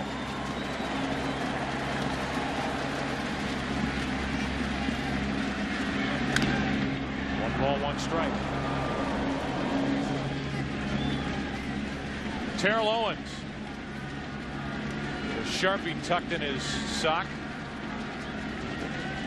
And a hat on, hanging out here at Pac-Bell Park.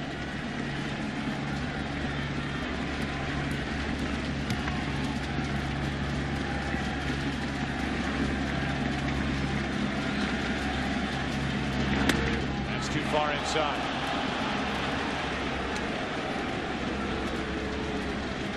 Did that incident get you all hot and bothered with Terrell Owens signing that when autograph? he signed the football? Nah, not really.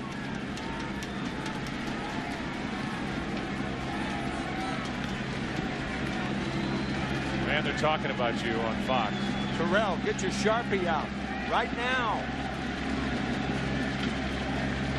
Here's a 2-1. That's foul. 2 balls, 2 strikes.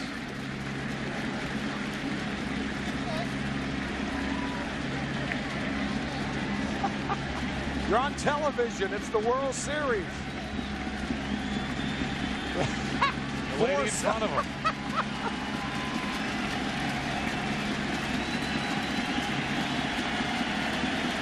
Stealing Terrell's thunder by standing up. The guy's on TV every weekend, and he's all charged up about getting on TV. 2 balls, 2 strikes, 1 on, 1 out. Schmidt to Kennedy. A foul ball. Kennedy has got one of the more unique swings. Not a big guy, but he has a full-blown uppercut swing. It's like he straightens up. You were talking about how Schmidt straightened up Kennedy last time. He goes from a crouch to a straight up and down swing.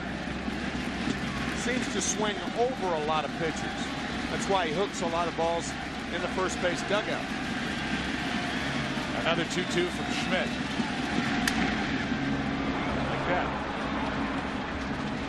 Sounded like Kennedy broke his bat, and he did. He'll go get a new one. And is in no particular hurry to do it. So Santiago will walk out and talk to Schmidt.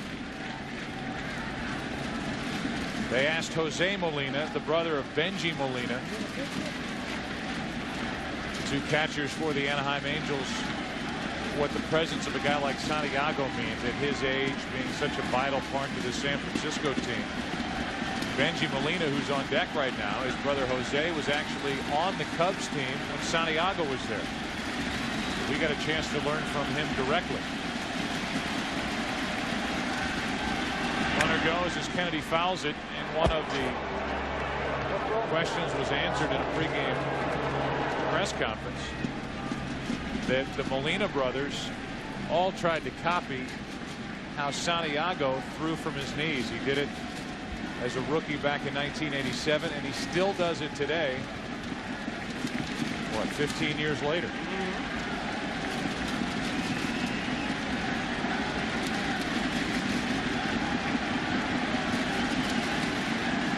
One on, one out, 2 balls, 2 strikes. Kennedy trying to fight his way on. The second out and the 7th strikeout victim for Schmidt. You don't see too many hitters swing through a low fastball, but it gets Kennedy.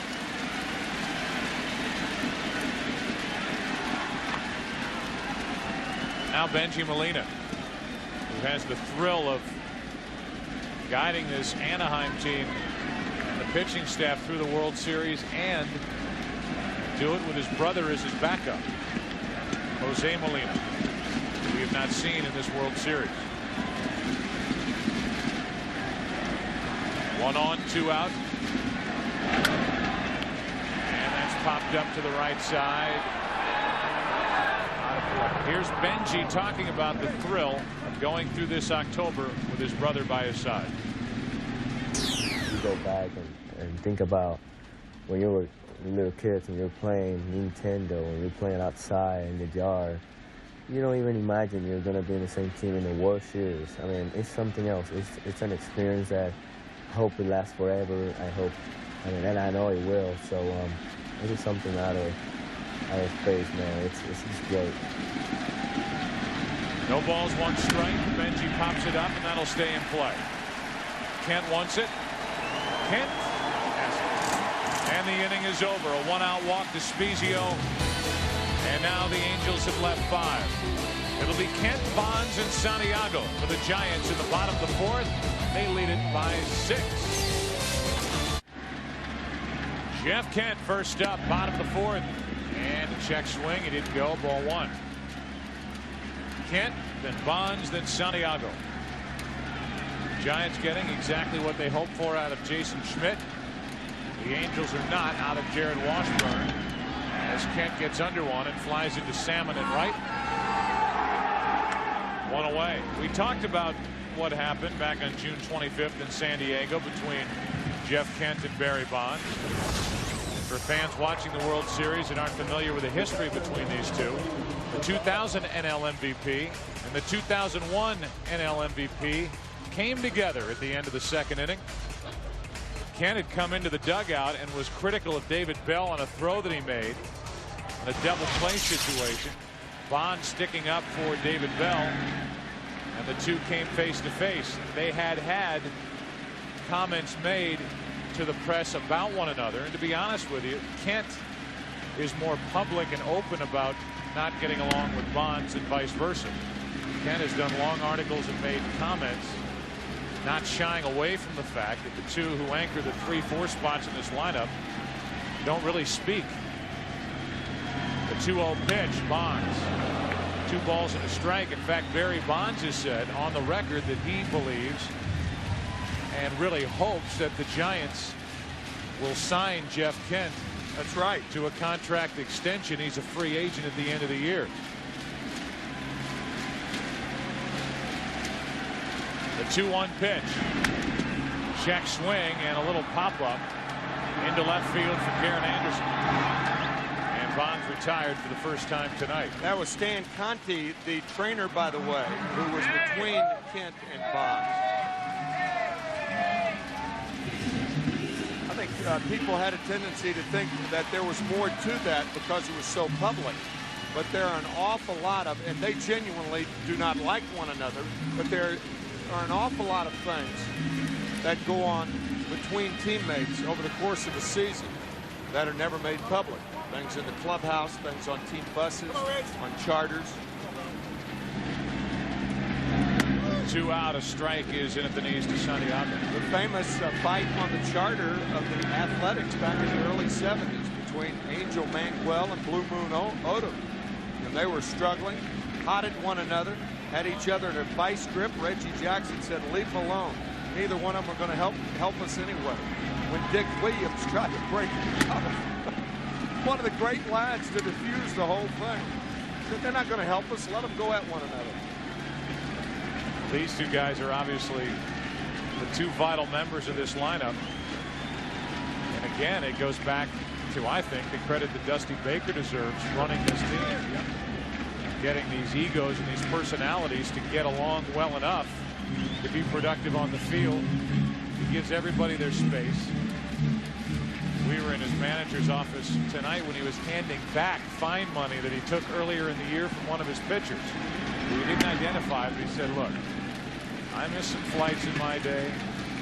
This guy missed a flight or a team bus. He's won a lot of games. We're in the World Series. I'll give him his fine money back. And really, it's that touch that Baker has with these players that makes him invaluable to this Giants team. Santiago clumps one to left field. If it's fair, it's gone. It is foul.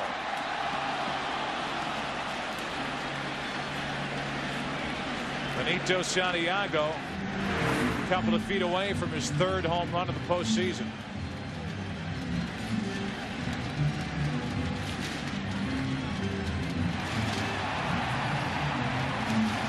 Little body English.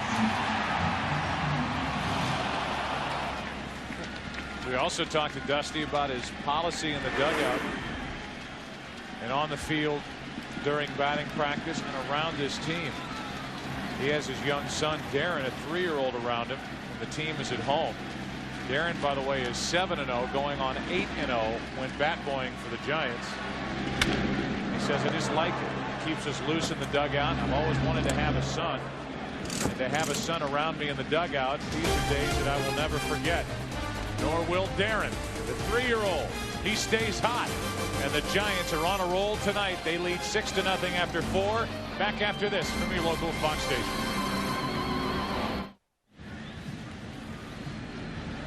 We move into the top of the 5th inning. 6-0 here in game number 5. Well, you look fantastic. Huh? Hey. What do you want? I didn't expect you to say that. I know. That's why I said I know it. So Dusty Baker, is he moving on after this year? He talked about it before the game. They asked him, Dusty, when he woke up this morning, did you think about this potentially being your last day in the Giants dugout here at home in Pac-Bell Park? And he said, yes, I thought about it, but it's not a time to be melancholy. We've got a chance to win the World Series. We'll deal with that later. So he doesn't really give on any of that. He doesn't say, well, we'll just see how it is at the end of the year. I think Dusty at one point was turned off by the way the Giants handled the situation and may end up elsewhere next year, or it's been talked about lately, might take a year off and kind of clear any health issues and clear his mind and then start fresh in what, 2004. That story of Dusty Baker, conflict of sorts with Peter McGowan, the principal owner, was spawned in a San Francisco Magazine article about 2.5 months ago. Palmeiro gets his first hit of the postseason as he rips one off the wall in right. He's going to test Sanders down 6-0 and make it. Orlando Palmeiro batting for Jared Washburn starts this 5th inning off with the Angels' first extra base hit of the night. First hit in postseason It looked like a changeup that was down. Orlando hammers it to right field. And even though the Angels 6-run down, they have still been aggressive on the bases. This is a very tough ballpark in which to come back. Most parks you say get a couple of guys on and then boom, a 3-run homer will put you back. In this park, once again, only 114 home runs over the course of the season, the fewest in the major leagues.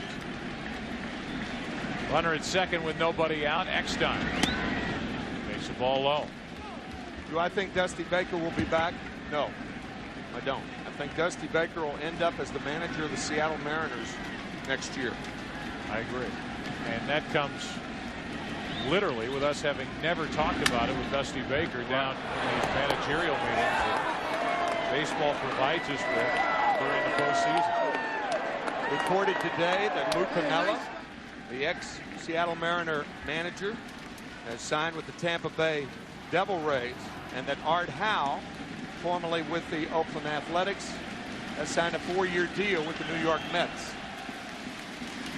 Runner at second, nobody out. Ken Maka.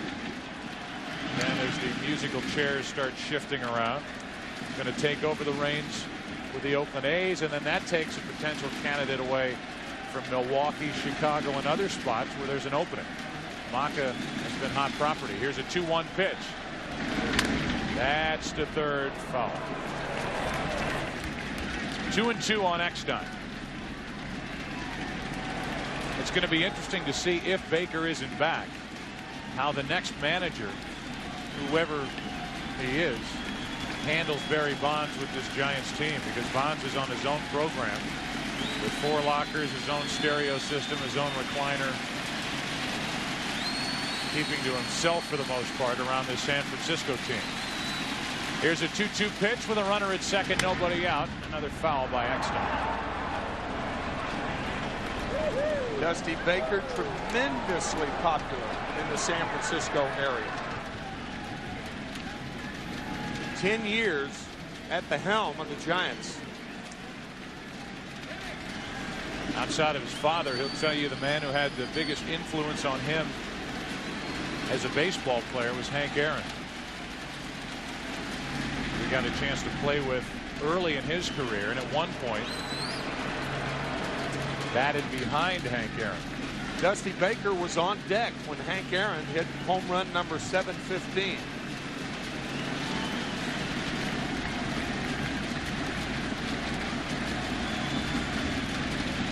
Here's a 2-2 to Eckstein again. And a third under the glove or off the glove of Bell to put 2 on with nobody out. A double by the pinch hitter Palmeiro. And now that ground ball, which finds its way into left field to put runners at the corners. Peck, peck, peck. Here come the Angels. First and third, nobody out. That ball took a tricky hop and over the thumb of the glove of David Bell. So it's going to be a hit because of that hop. Second hit for Eckstein, who's been on base 3 times tonight. Did a little shaggy move from Scooby-Doo, spinning his feet. His first couple of steps couldn't get there. And then that tricky hop, it is indeed a base hit, a double, a single, and now Erstad with Salmon and Anderson to follow as the Angels could make this interesting here in a quick hurry. First and third, nobody out. And that's driven into right field off the end of the bat. Palmeiro will tag and score, and back to first is Eckstein as the Angels are on the board at 6-1. A sac fly by Erstad.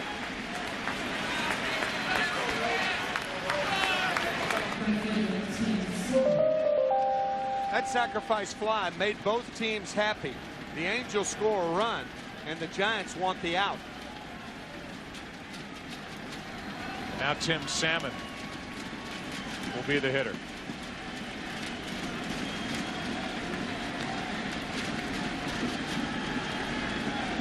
Salmon has struck out twice tonight. Last time he did it with runners at first and third and only 1 out. Up the middle, base hit. Eckstein will turn and try to go to third. The throw by Lofton is too late. It's first and third, 1 out on a hit by Salmon. taking advantage of the weak throwing arm of Kenny Lofton. It's the only part of Lofton's game, that and power, that he doesn't have. Kent diving for this ball, goes under his glove, and Eckstein makes it to third. High throw by Lofton, too much of an arc. Bit of a gamble, but not much. That jump from first base allowed him to get to third base. And with one out this early in the game, it's worth getting over to third. And it's first and third with Garrett Anderson and Gloss coming up. David Eckstein going first to third, as these Angels have done the entire month of October. Here's David Eckstein talking about it. That's something I stressed from day one in spring training, that if you ever have the opportunity to go first or third, you're going to take the opportunity. If you get thrown out, you get thrown out, but you always be aggressive. You don't ever want to stop at second when you can have the opportunity to go to third, and that comes straight from Soch. Straight from Soch. Excuse me, Joe. Anytime you have a ground ball between the second baseman and the bag, go to third. That's a rule of thumb. So it's first and third with one out, and Garrett Anderson at the plate.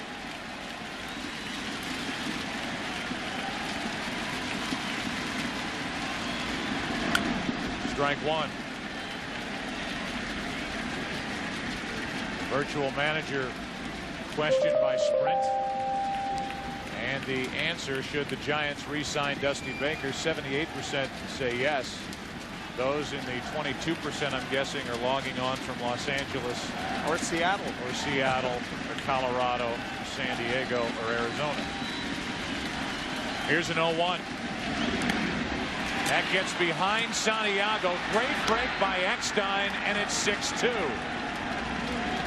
David Eckstein on his toes, ready to run, and that ball, if it got on the grass, barely got on the grass behind the plate, and it's a 4-run game. On his right foot. When the ball is in the hitting area, you're on your right foot, ready to move. David Eckstein gets a base hit to set up a run at third, and now with some super base running, scores the Angels' second run. It's a wild pitch. Watch how he's leaning on that right foot, walking lead, boom. Now a runner at second as Salmon advanced, and Anderson strikes out. 2 out. Strikeout number 8 for Schmidt.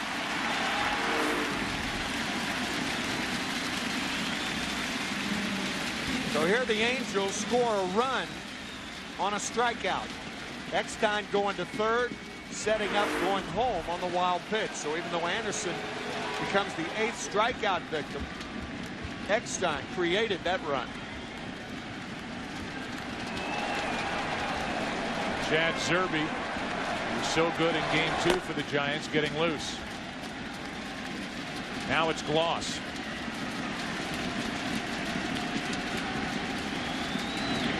Ball 1.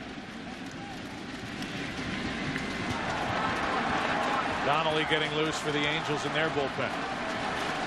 It was Shields earlier. Now that it's a little tighter, only a 4-run game, Mike Socha is not going to run Scott Shields out there for the first time in a month.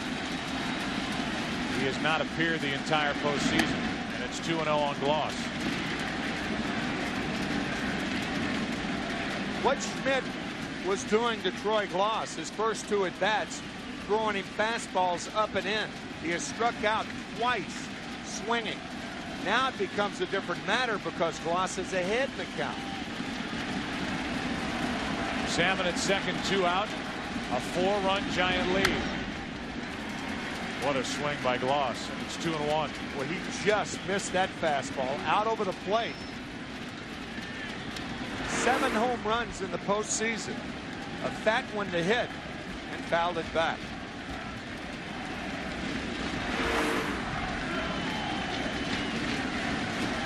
Gloss and Bonds each with 7.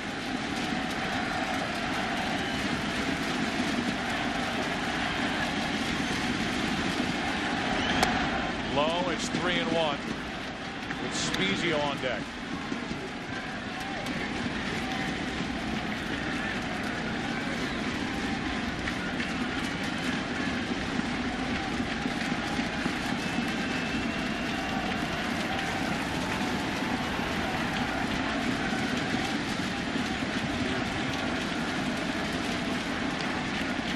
Well, if you're Schmidt, how frisky do you want to be on a 3-1 count?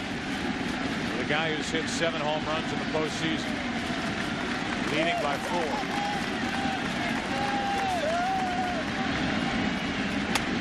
Good pitch inside part, belt high, full count. That pitch did not give Gloss a chance to extend his arms. It crowds him on the inside corner.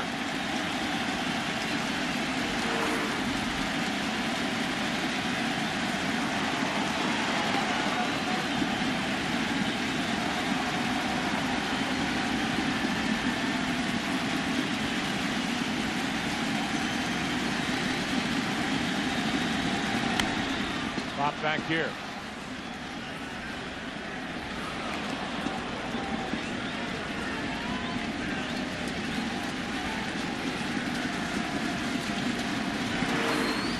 Look at Troy Gloss.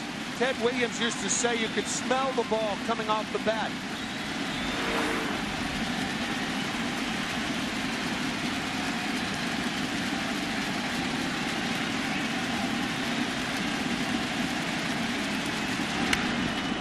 Drilled into left field. Back at the wall, off the wall. In to score is Salmon. Down to second is Gloss, and it's a 6-3 game. Only because of the roof of that car out in left field did that ball stay in play and not leave the park. It looked like it was high enough to get out, but because of that ad out in left field, the ball that Gloss just hit stayed in play instead of making it a 2-run game. Let's see if that is the case.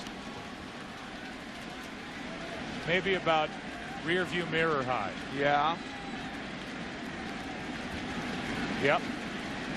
So it was over 3/4 of the way up the wall, but it stayed in. And now Gloss at second with 2 out for Spezio. And a hit could make it a 2-run game. Salmon with a hit in the inning. He scores on the double by Gloss, who hit a laser into left field.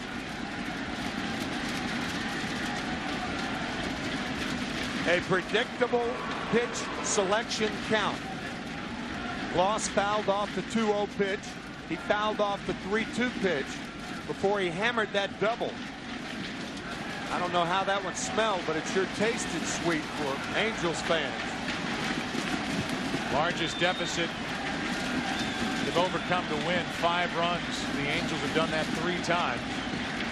That includes game 3 of the division series against the Yankees. That was in Anaheim with Messina pitching. It's a 6-3 game. Runner at second, 2 out, and a 1-0 pitch. Spezio off the end of the bat, foul. 1 ball, 1 strike. Oh, you mentioned the Yankees. It was the Yankees who trailed the Atlanta Braves in game 4 of the 1996 World Series in the 6th inning. They trailed 6-0. They scored 3 in the 6th, set it up for the Leyritz home run, and then won it when Wade Boggs, the last available regular player, walked with the bases loaded in extra innings to win it 7-6.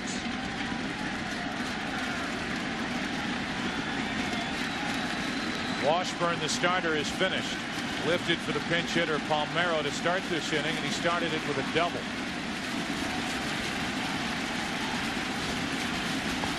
Eckstein, a big part of it again. And the 1-1. 2 balls and a strike.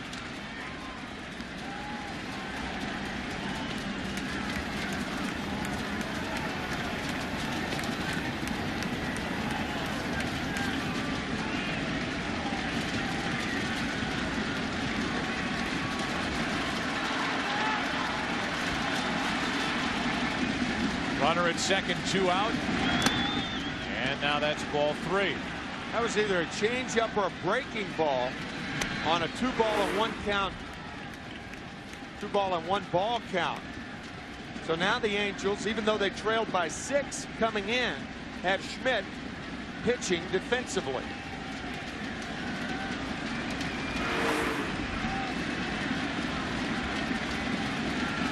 Already up over 100 pitches. This game is only in the 5th. left-hander.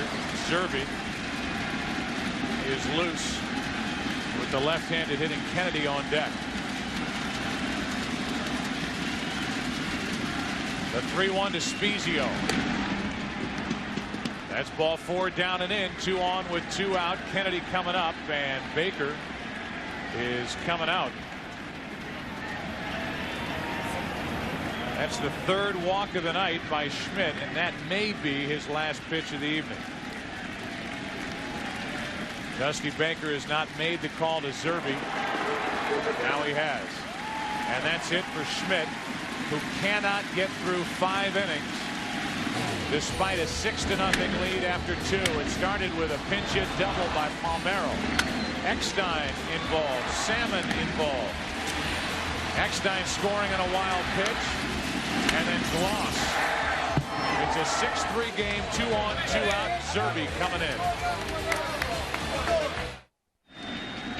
Chad Zerbe into the game, 2 on, 2 out. Adam Kennedy takes ball 1. Zerbe in game 2 was outstanding.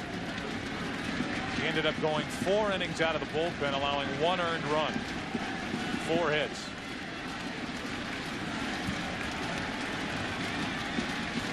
Runners on at first and second with 2 out. Kennedy. 1 ball, 1 strike. The Giants got 3 runs in the first, 3 runs in the second. The Angels have put up 3 here in the 5th. Gloss, the latest RBI.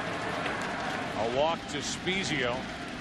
And that was the end of the night for Schmidt, who lasts only 4 2/3. Still responsible for the 2 on. Good pitch, strike 2. Breaking ball for a strike. I don't think in the regular season Jason Schmidt would be pulled from this game. This is not the regular season. 1 out away from having a chance to get a win. Zerbe tries to finish the top of the 5th. That's foul. And Kennedy breaks another bat.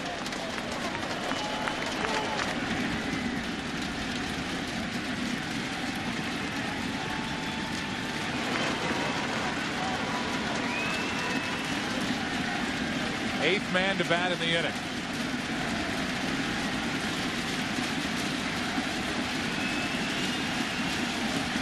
Tying run at the plate for Anaheim.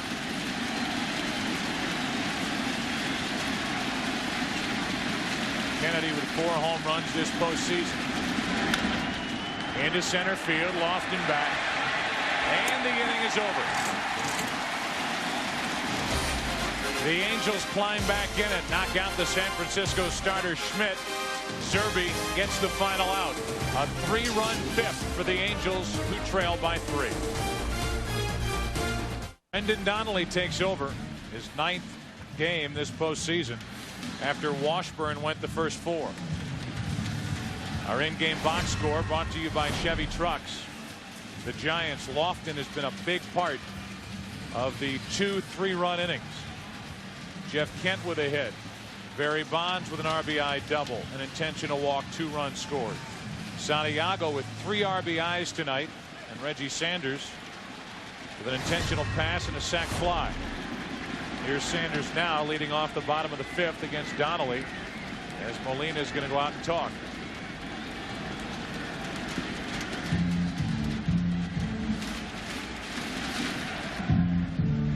Check at the scorecard. The pitcher spot is due up 2nd in the 6th inning. And it was a straight move by Mike Scioscia to put Donnelly in the game. So this could be the only inning Donnelly works.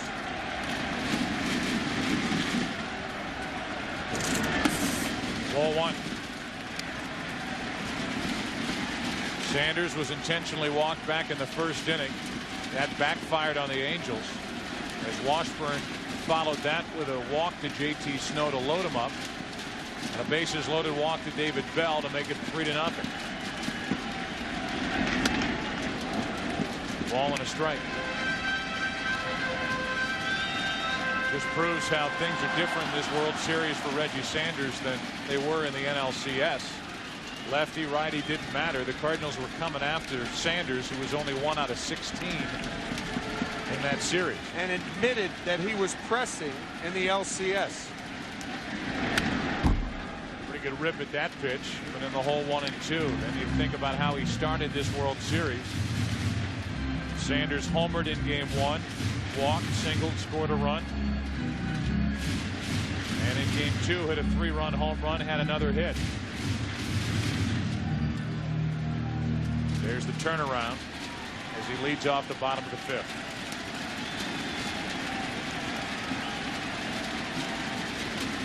One-two pitch, 2-2.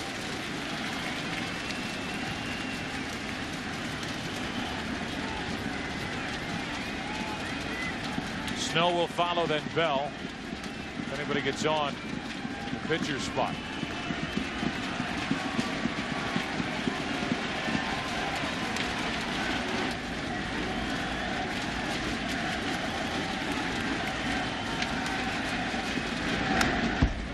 Another good swing by Sanders.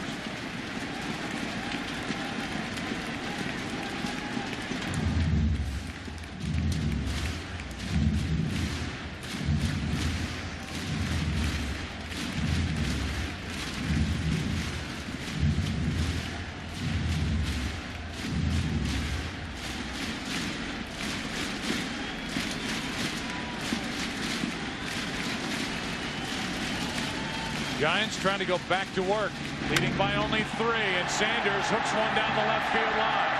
In the corner, foul. That landed in about the same spot as Benito Santiago's foul ball. Hooking, that same area.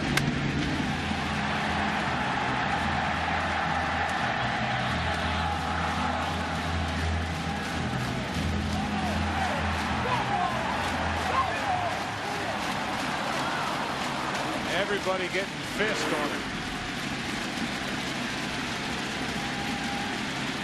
But it went foul, and now Sanders strikes out. Here's JT Snow. Ball 1. Snow is walked and flied out.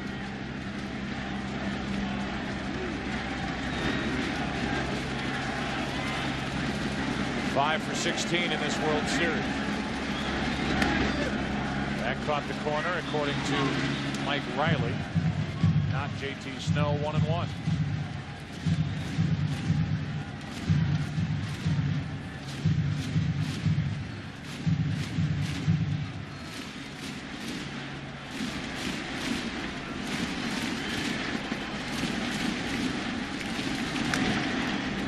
Off the front foot or leg. 1 ball, 2 strikes. JT Snow wearing that half shin guard on his front leg, and he hits the ball off his back leg.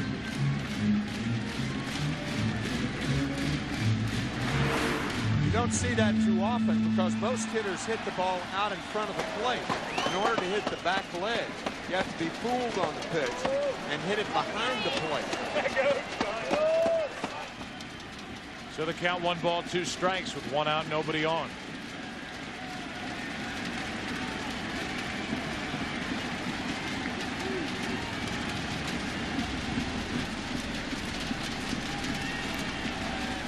Donnelly with 1 idea and Molina with another on what to throw on 1 and 2. And so they'll talk. Talking about Dusty Baker, he is such a Jazz fan. He will talk to you about jazz as long as he'll talk to you about baseball.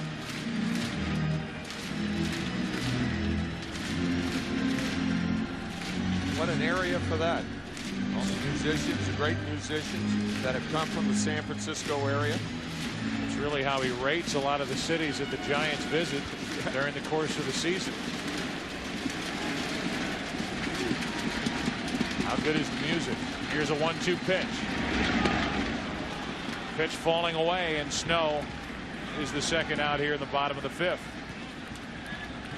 That looked like a splitter that acted like a screwball. Either that or a two-seam fastball to get J.T. Snow. That ball going away from Snow, and it was a splitter. So now with the bases empty, here's David Bell. Tim mentioned it, Anaheim in the 6th inning will have Molina, the number 8 hitter, then Donnelly's spot will come up, and then Eckstein. Donnelly doing his part, trying to keep it a 3-run game.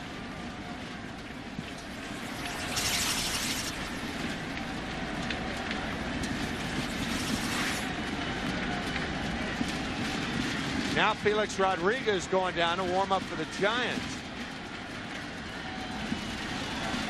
Perhaps if David Bell gets an extra base hit here, Dusty Baker with a chance to drive in another run.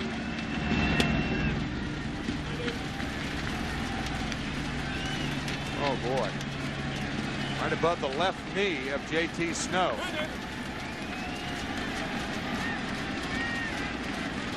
It was a slider or cut fastball right on the side of the thigh. JT has had knee problems. Bell takes a slider for a strike, and it's 1-2.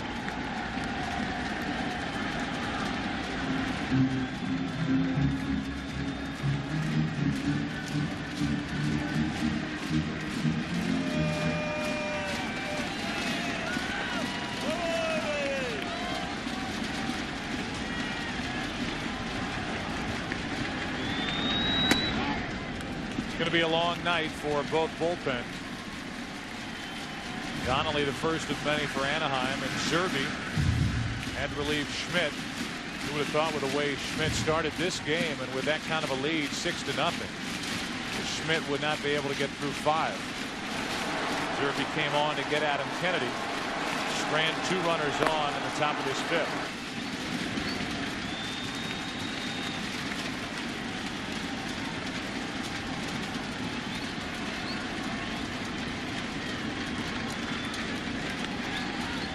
Bell with 2 out, nobody on.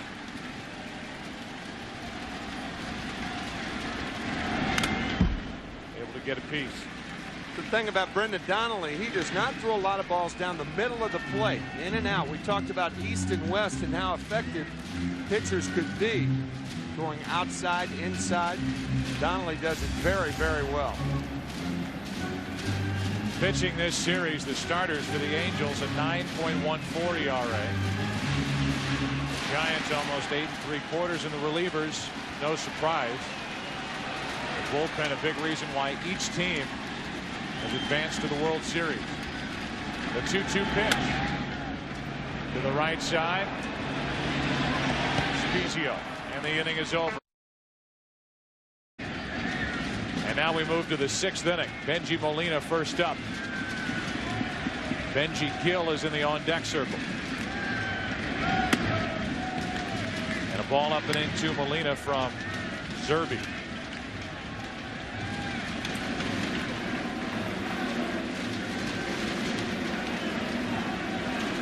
Dad tucking in Darren Shirt while Zerbe serves out the leadoff base hit up the middle.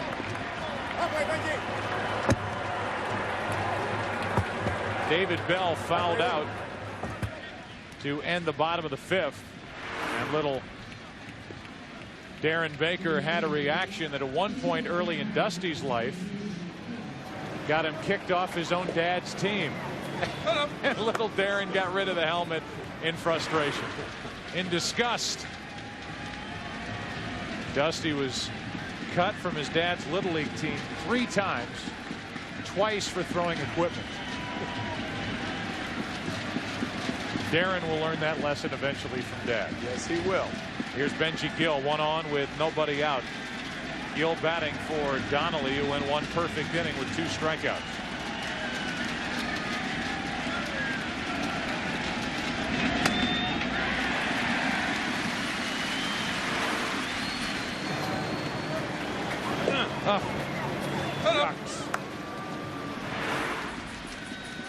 How much are we paying that guy, Dad? We need hits.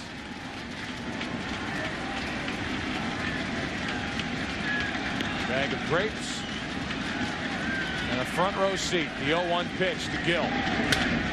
Lined into center field. Lofton back. It is off his glove and to the wall. Going to third, Molina. Into second is Gill. And it's second and third, nobody out. Ball misplayed by Kenny Lofton. It is often said the ball right at the center fielder, the toughest ball to field, but Lofton hesitated. 1001, 1002, a ball that should have been caught. And now the Angels are knocking like the Giants did last night. They had twice the hill to climb. On Ortiz going.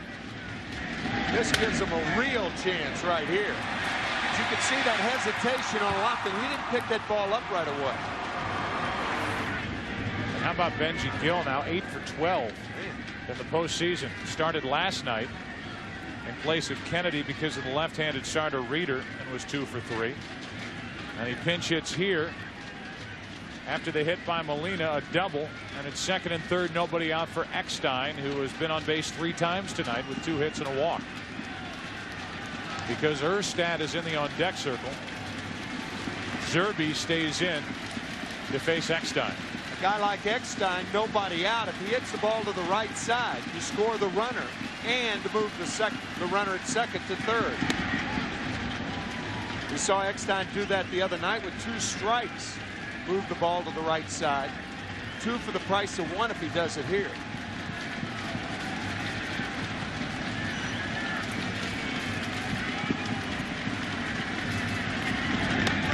On the inside corner, Eckstein, hit by 27 pitches during the regular season, is right on top of the plate. And if one is headed for him, he doesn't give.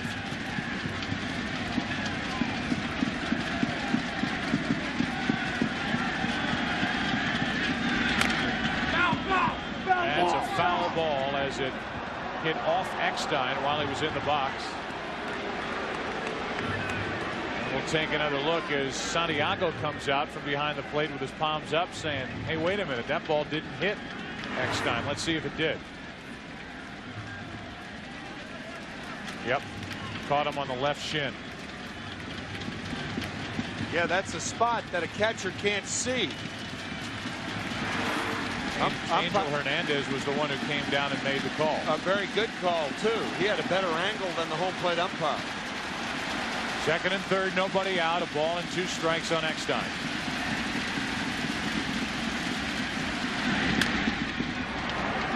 To the plate is Molina. Out at first is Eckstein, and the other runner, Gill, advances to third, 1 out, and it's a 2-run game. There's Eckstein making it out, but a productive out as both runners advance. 2 for the price of 1. Molina scores easily. Benji Gill, again, the rule of thumb, if you're the runner at second base, the ball is hit at you or to your left, you go to third, and Gill did. Good job by Eckstein.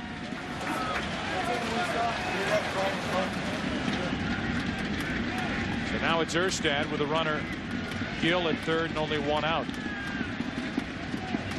A long meeting between Jeff Kent and Chad Zerbe finally breaks up as the home plate umpire Mike Riley was on his way out.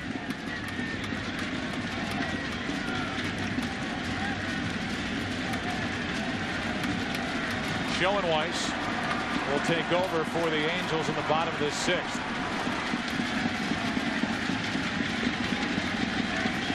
A 6-4 game. Slow roller, right side, 2 out. And the runner Gill has to hold. What a play by Zerbe. Not only tagging the runner, realizing maybe that if he goes to first base, Gill could score. Gill comes off a bit. Now if Zerbe goes to first base right there, maybe Gill could score. But by tagging him, no chance. Great reaction by Zerbe. Watch him look toward third.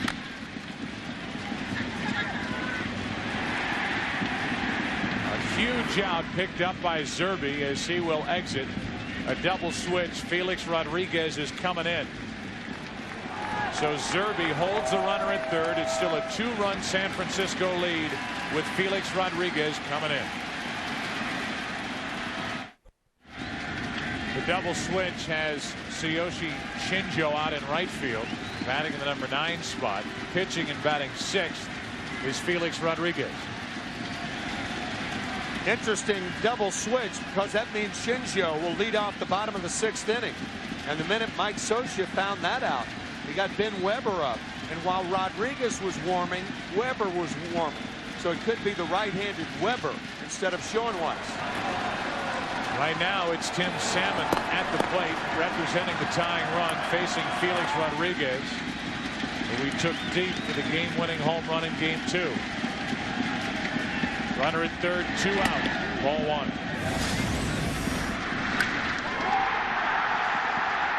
Bottom of the 8th, a 2-out, 2-run shot. That made it 11-9 and ended 11-10 after the Bonds home run. Gill with a pinch hit double in this inning, off the glove of Lofton in center. 6-4 Giants in the 6th. And it's 2-0 on Salmon. Felix Rodriguez has been involved in every game of this World Series.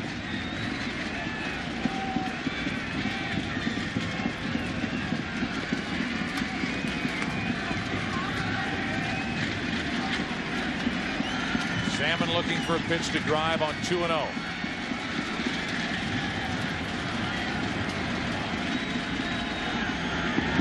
3-0 with Garrett Anderson next.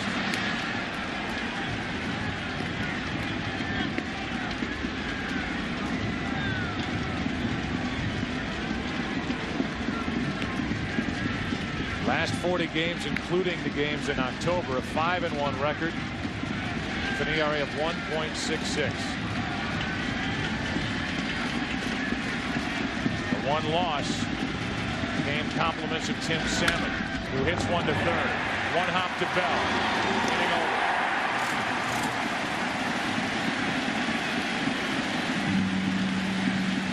The Angels draw 1 run closer. A hit by Molina.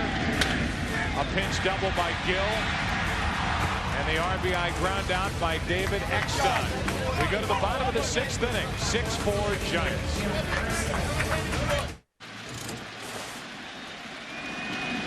Bottom of the 6th inning, Shinjo leads it off, and Ben Weber, who just started to get loose, as Tim mentioned, when the Giants brought in Felix Rodriguez in the top of the inning, deals strike 1. That's foul.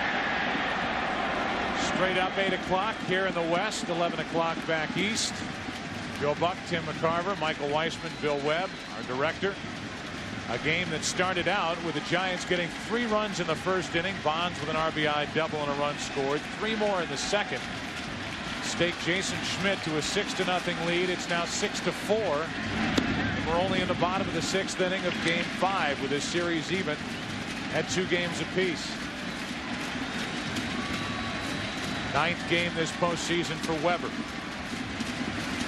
Shinjo, Lofton, and Aurelia for the Giants, who lead 6-4. Still 1-2.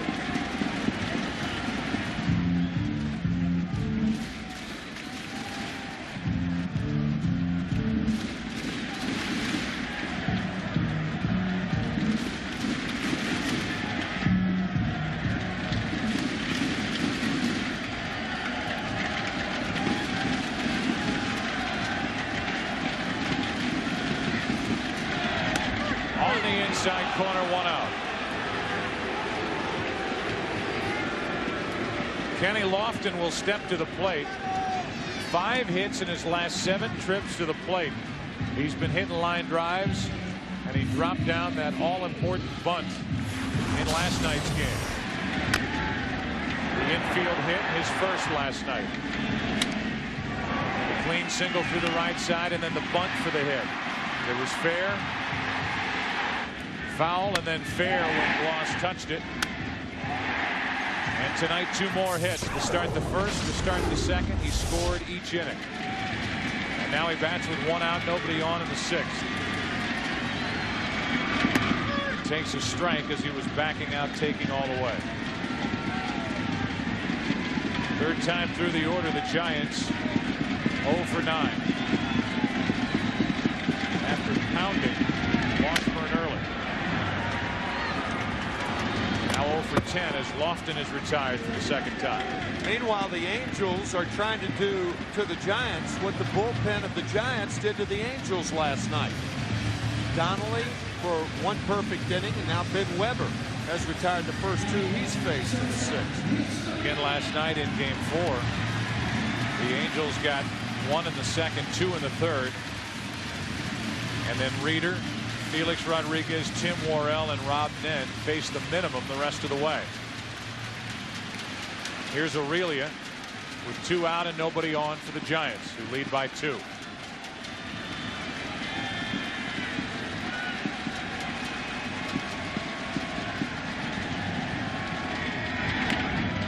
Slider misses, ball 1. The Angels in the 7th will have Anderson, Gloss, and Spezio against Felix Rodriguez. Bullpen not active for the Giants at the moment. Off the glove of Gloss for a base hit.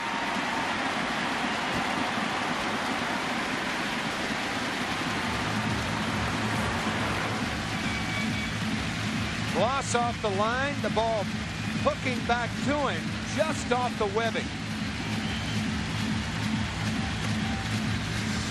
In a weird way, if the Angels get Jeff Kent out, it could be good for them because now you face Bonds, and I would imagine Schoenweiss would face it with nobody on base.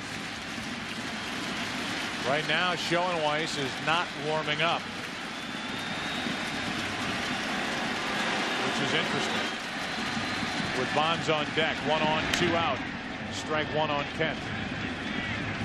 Schoenweiss was getting ready last inning. I'm sure it wouldn't take much to get him loose again. But depending on what Jeff Kent does here, maybe in a spot. Unless Mike Scioscia's already made up his mind that here in the 6th inning, no matter what, the Angels are going to put Bonds on and work to Santiago. I guess that's the conclusion you have to draw, since Schoenweiss is not getting ready. Yeah, even if the Giants have runners on at first and second. 1 on, 2 out. And Kent into left field. Anderson back at the wall. It's gone. Home run, Kent. 8-4 Giants.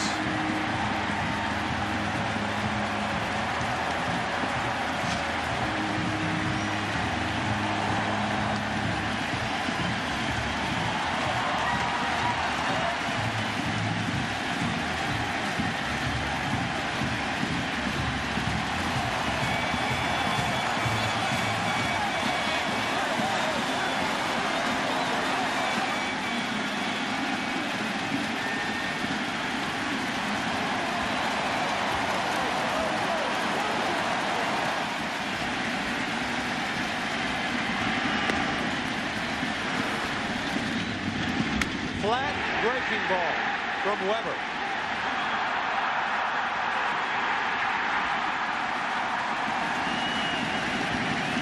Now an 0-1 to Bonds with 2 out. Into left center field. That ball's going to plug the gap and scoop to the wall. Bonds has his second double of the night.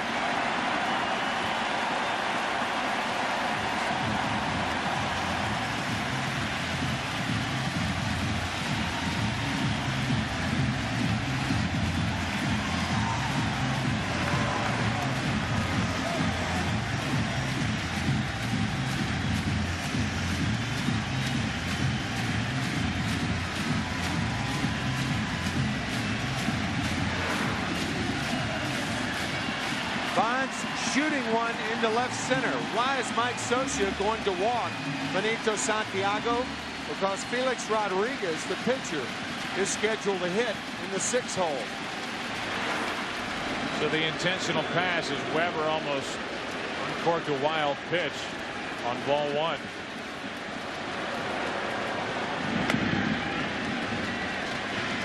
This will put 2 on with 2 out. And right now, Sean Dunston is making his way to the on-deck circle to bat for Felix Rodriguez. means that Tim Worrell, who is loosening in a hurry, is going to have to come in and work in the 7th, which is a bit earlier than he's used to. Maybe 7 and 8. On the home run by Kent, the hitting coach Gene Klein's wearing a mic.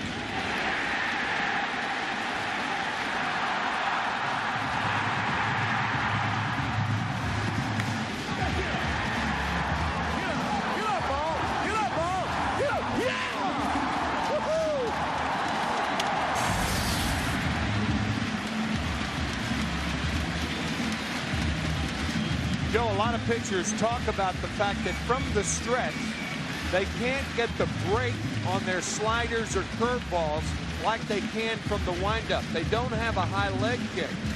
That could have been the problem with Weber then.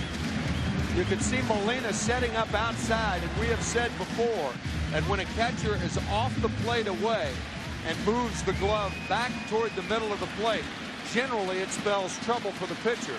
And it was big trouble for the Angels as Kent hit the 2-run homer. Sean Dunston came out, was going to the plate, and then was called back to the bench. And it was nothing more really than a stall tactic to talk to Dunston to allow Tim Worrell more time to get loose in the bullpen. 2 on, 2 out. Dunston takes a strike. Tim Worrell is just now starting to work to the bullpen catcher down in a crouch after finishing long tossing to try to get his arm loose on this cool night. Felix Rodriguez's spot, the number 6 position, came up in a hurry here in the 6th inning. It's 8-4 Giants. Game 5. Strike 2 on Dunston.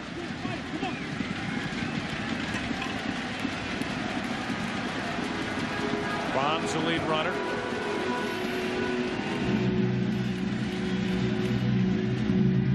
Santiago the trail runner after the intentional walk, and it's 0-2 on Dunston.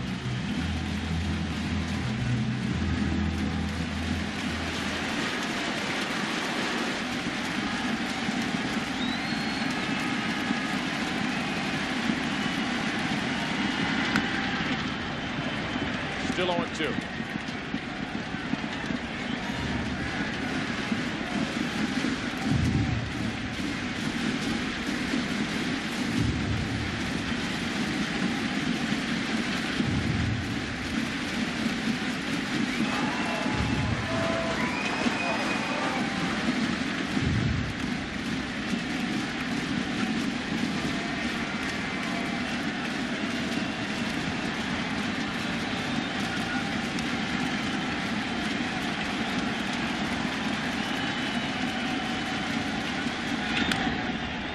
Foul. This is bat by Dunston. Even if it doesn't produce a hit, it's certainly given Tim Worrell time enough now to get loose. You're right.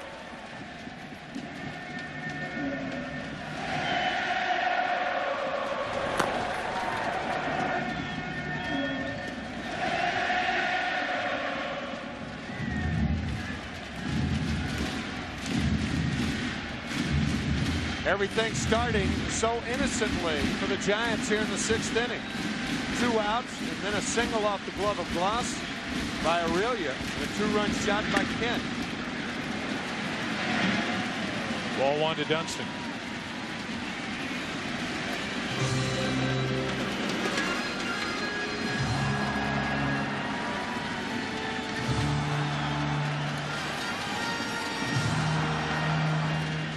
Part of the kids crew in the dugout for the Giants.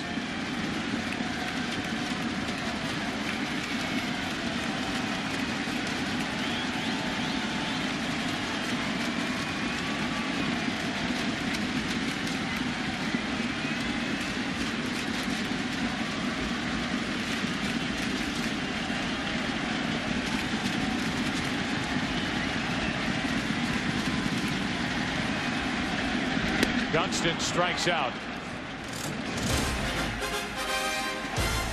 During the regular season, Jeff Kent hit 37 home runs, one of the most productive second basemen in Major League Baseball history. Here in the Giants' 15th postseason game, he gets his 2nd home run. opens the lead back to 4 after 6. Back after this from your local Fox station.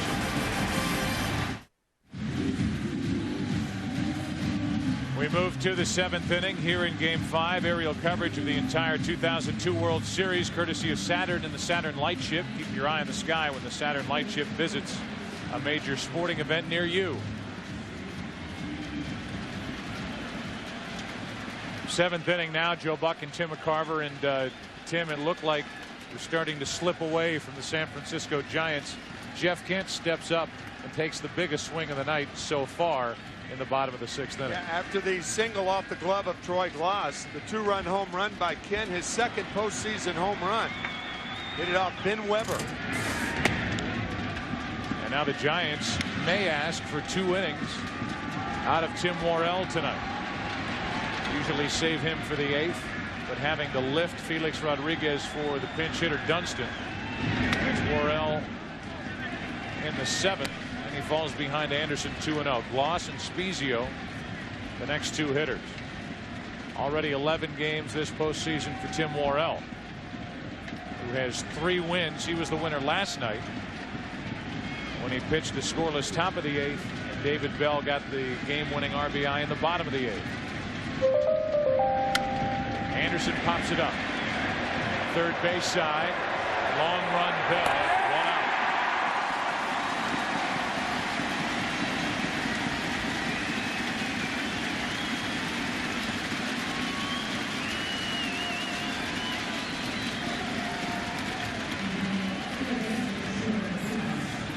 Here's Glaus, who's doubled home a run and struck out twice against another right-hander, but a very different type pitcher, Jason Schmidt.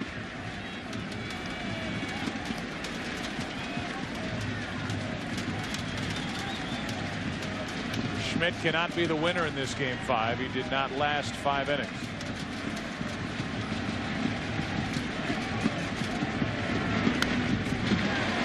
Strike 1.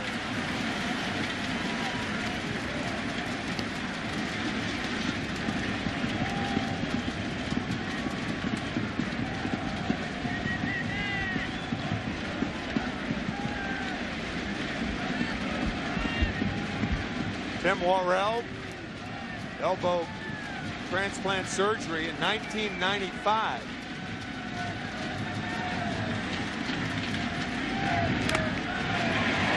On Glaus. Tim was a starter then. This one getting a piece of Benito Santiago. Continues to get rattled around back there.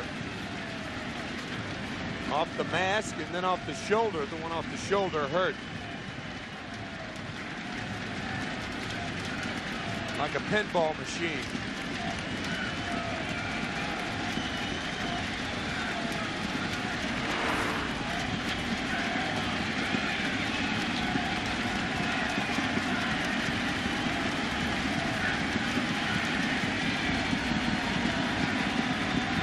Here's an 0-2 to Glaus. That's a let's stay at the plate swing from Troy Glaus. It's still 0-2. That's also the spot that Tim Worrell has had a tough time throwing to right-handed batters and even to left-handed batters, is outside because he can't finish his pitches since the surgery. That one off the plate away.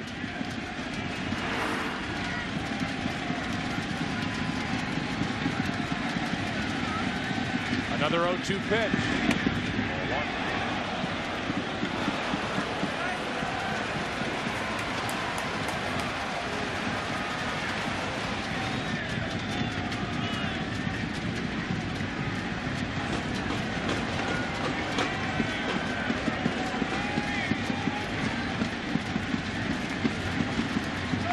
Here's a 1-2 pitch again to Glaus.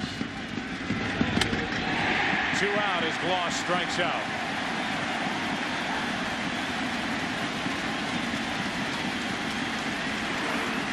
After 3 fastballs, the changeup gets Glaus.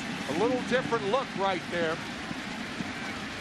You could see that changeup again gripped by the ring finger. Whenever that ring finger is involved, the changeup's coming. Now it's Spezio, who has walked twice and struck out. strike on the outside corner.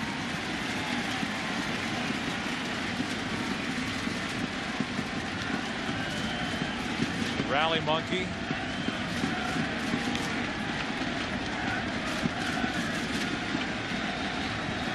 And going through some tough days here in San Francisco. Espizio grounds to first. Snow will take it. And a perfect 7th inning from Tim Worrell. Time to stretch in Game 5. The Giants will bat. They lead it by 4.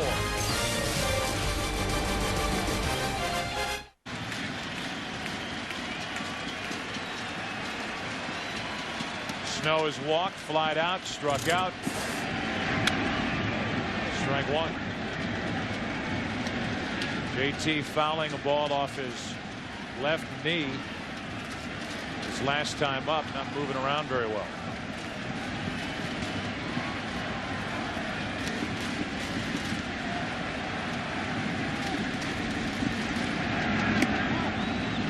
Ball 1. See those 2 dark strips on the back of JT Snow's shoulder? That's when he swings and misses or swings and fouls one off. And that pine tar off the white uniform. Up the middle, through Weber and into center field. Leadoff base hit for Snow. He didn't swing and miss that one. Fastball away.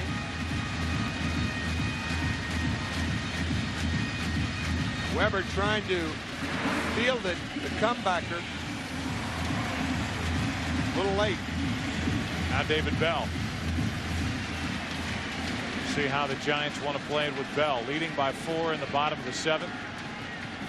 Shinjo, the number 9 hitter, on deck, and then back to Lofton. The Anaheim defense is back on the infield. Bell shattered his bat. And fouls it for strike 1. That's, guess what, 2 nights in a row that jagged piece of baseball bat went sailing down in the direction of Troy Glaus. Last night, David Eckstein stepping in front of Glaus to field the ball with that bat hit aimed right at Troy. David Bell with a game-winning hit in the 8th inning last night.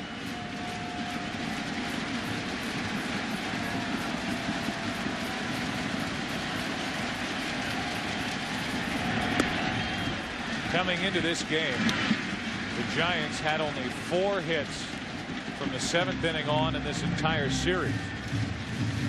2 of them came in last night's 8th inning. The last one off the bat of David Bell. 7th here, and JT Snow has started it with a single up the middle.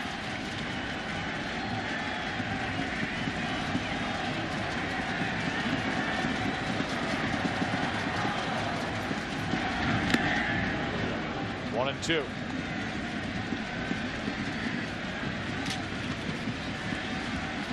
The Angels in the 8th inning will have Kennedy, Molina, and then a pinch hitter.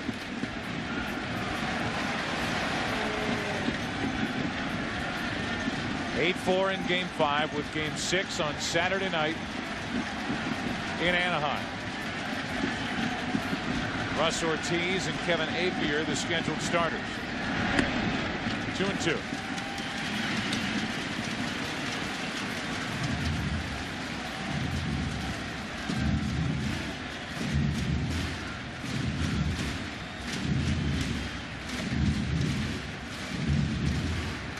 There's Ortiz, who did not fare well. The Encino native who grew up an Angels fan. In Game 2. And Bell is hit. 2 on with nobody out.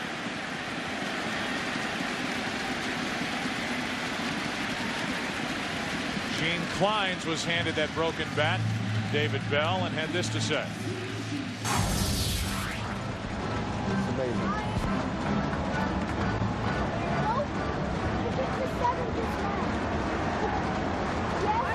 I can certainly understand Troy Glaus earlier in the game smelling the barrel of the bat when he fouled one off. But I will have to ask Gene about that one. Smelling the handle. I don't That was earlier when Troy Glaus looks at the barrel of the bat. Ted Williams used to say the seams of the bat when you foul one off caused friction. Now the bunt from Shinjo's foul.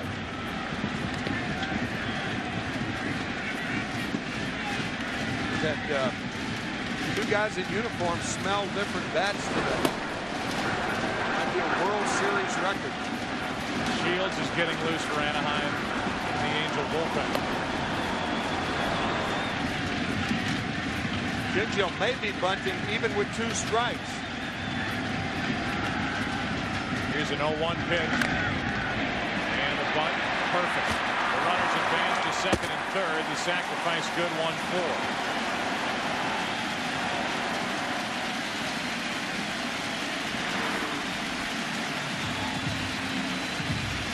A beauty right here. Shinjo slipping, coming out of the box.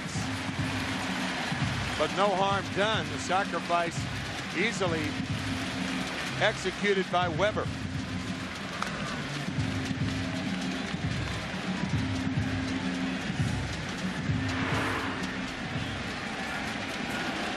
So now it's second and third, 1 out. The infield comes in as Kenny Lofton steps in. 2 hits in his first 2 trips. Grounded out his last 2 times up. And that one gets behind Molina. And Bell was almost 3/4 of the way to third base when he figured out that Snow was not coming to the plate. And it was a very alert play by J.T. Snow because the ball came right back to Molina. Snow is not a fast runner, but Bell anticipating. Ball off the glove. It looked like a cross-up from Weber. And watch David Bell. Naturally, he's going to go to third, but whoa! And nobody's covering anyway. Backpedaling was Kennedy. Too late. 1 ball, no strikes on Lofton. 1-1.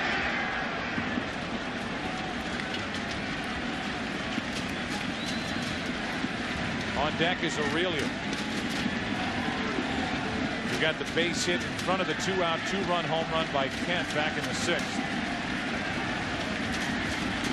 It's given the Giants a little breathing room. They'd like more, and Lofton trying to provide it. 8-4 in the 7th inning. And misses outside. 2 balls and a strike.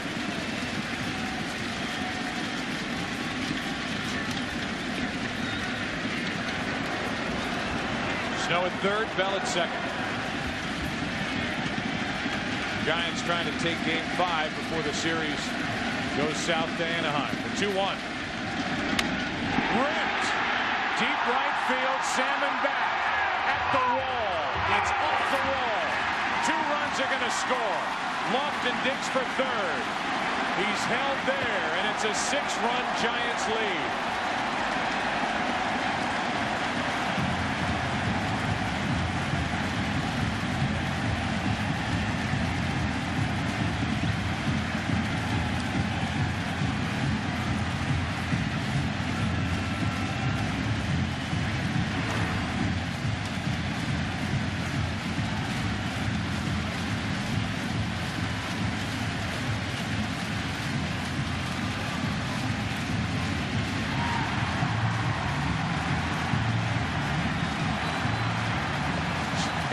Snow had to pick Darren Baker up, and thankfully got him out of the way with Bell bearing down on home plate.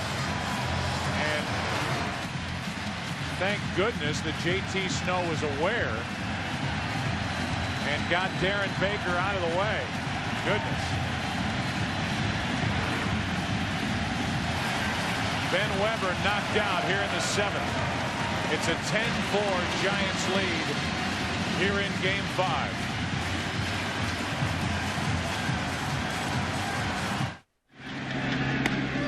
First pitch from Scott Shields is in for a strike. Here's a guy who has not appeared since the regular season. There are the numbers. 5-3, good ERA of 2.20. 29 games out of the bullpen for the Angels. Makes his first postseason appearance. Infield is in. It's a 10-4 game. 1 ball, 1 strike. Sean Wooten takes over at first. He'll bat ninth. And the pitcher Shields is in the number 6 spot where Spezio was.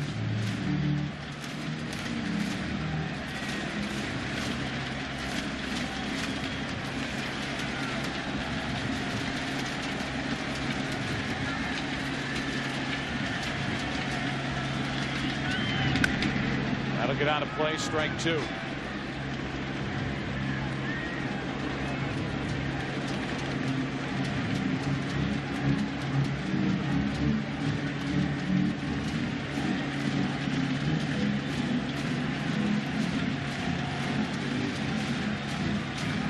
Shields trying to slow down the Giants, who have come up with 2 in the 6th, 2 in the 7th on a booming triple by Kenny Lofton. A strikeout for the 2nd out of the inning. It is really incredible, Tim, how aware J.T. Snow was when he crossed the plate on this triple by Kenny Lofton to recognize that Darren Baker, who's only 3 years old, was standing almost in the direct line. Look at this shot between David Bell and home plate. Well, fortunately, J.T. Snow didn't have to run hard home, so he was able to be aware. Dusty, J.T. clapping fist. Dusty saying you got to watch. He's only 3 years old. That could have been a very damaging thing that happened around home plate. Jeff Kent now with a runner at third. Lofton 2 out.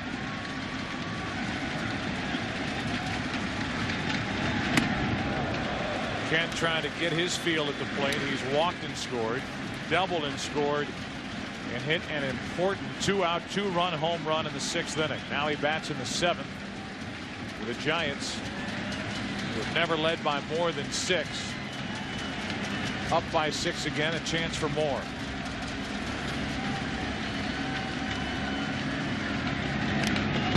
Two balls and a strike. Last inning. Off Ben Weber, front row, and a 4-run lead, which is now 6.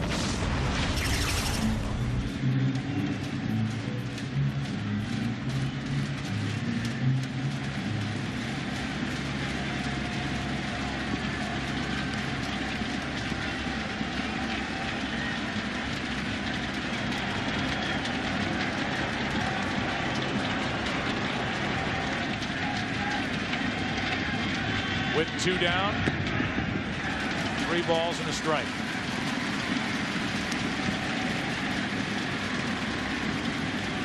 After Kent, it's Bonds.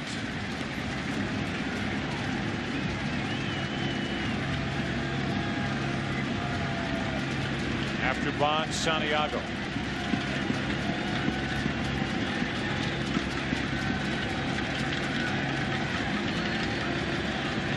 Three-1 to Kent. Full count.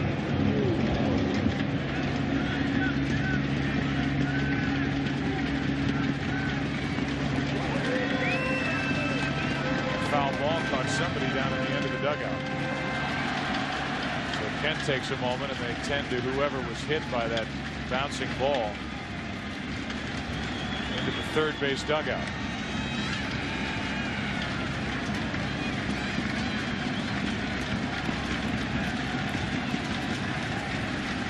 Appears to be okay. His action will start for the Giants in their bullpen now.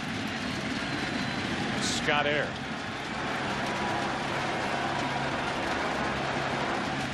Runner at third, 2 out, 3-2 pitch is popped up right side. And it's out of play.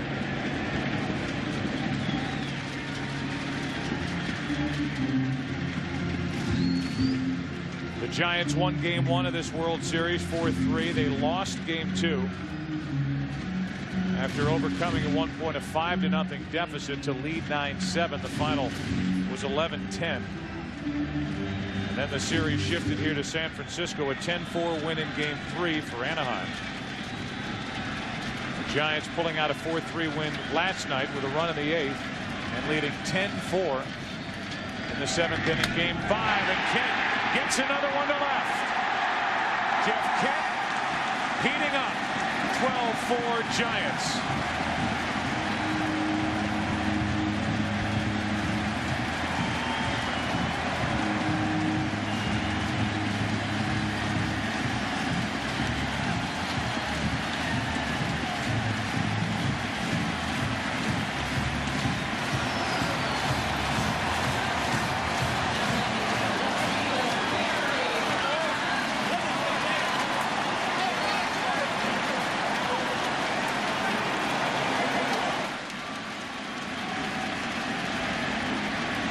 Now with 2 out, Bonds takes a ball.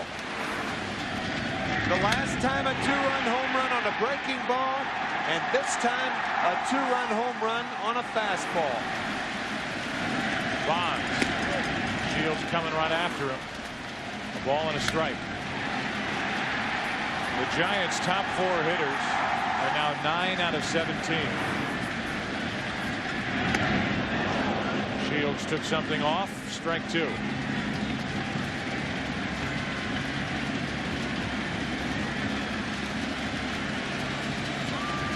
About the only thing missing tonight for the Giants is a Bonds home run.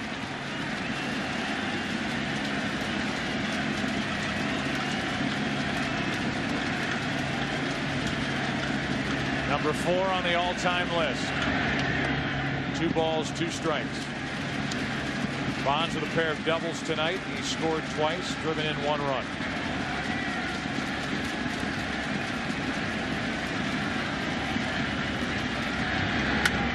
Up the middle, under the glove of Eckstein. That's the shortstop on the other side of the bag, and Bonds has been on base 4 times with 3 hits and a walk. Up until about 4 years ago, the conventional wood used in bats of the major league level was ash. Barry Bonds uses a bat made of maple. It's a denser wood. Has he ever put some dents in it over the last 2 years?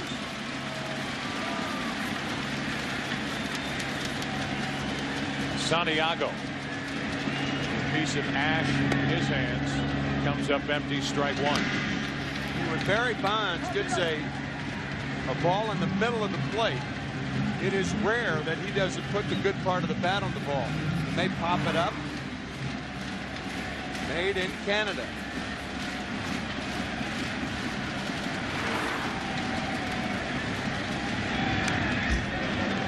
Big rip by Santiago. No balls, 2 strikes.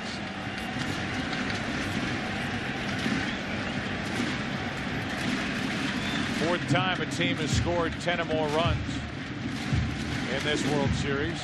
It's the second time that's happened in World Series history. That 1960 year that we highlighted last night.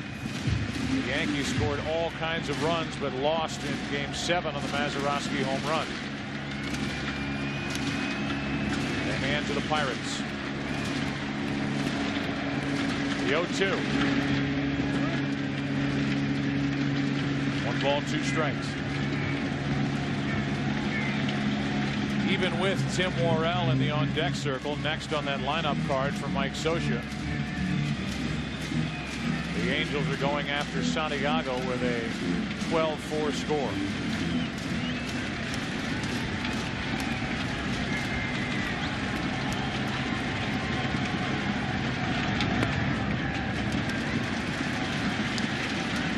Two and 2.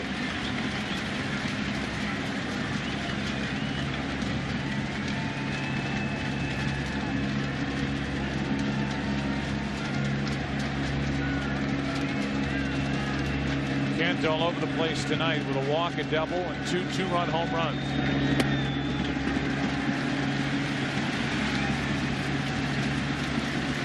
Full count, and Bonds will go.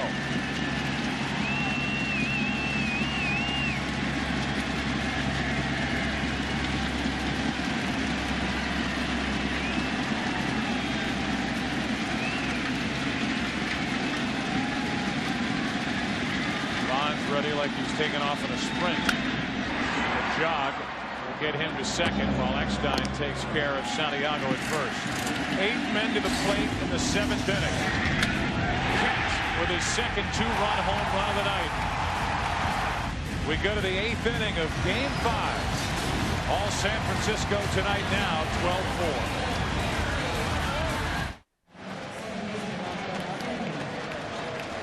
12-4. 8th inning, bottom part of the order for Anaheim. That means Kennedy, Molina, and Wooten. This is Game 5, and the Giants on their way to a victory. That would put San Francisco 1 win away from the first World Series championship for this franchise since 1954. It would obviously be the first one for the San Francisco Giants. Moved out here in '58. Lost to the Yankees in '62, lost to the A's in the Earthquake series of '89. 2 balls, no strikes from Morel to Kennedy.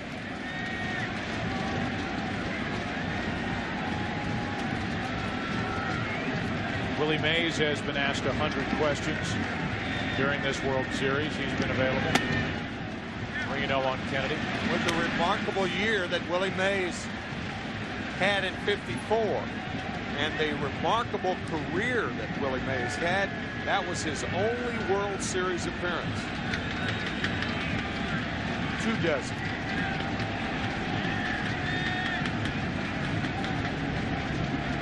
He's next on the list in front of Barry Bonds, his godson. He talked about, you know, if this Giants team wins the World Series, then Barry's got nothing on him. That's a strike, and it's a full count. We'll go back to that graphic and give you a chance to take another look at it. 4 career World Series appearances for Mays, but the only title in '54. Same for Leo DeRocher. His only title. 587 home runs in the first 17 seasons. That's the mark that Bonds has hit this year. He's at 613. Willie Mays in the World Series in '51, '54, '62, and then 1973 with the Mets.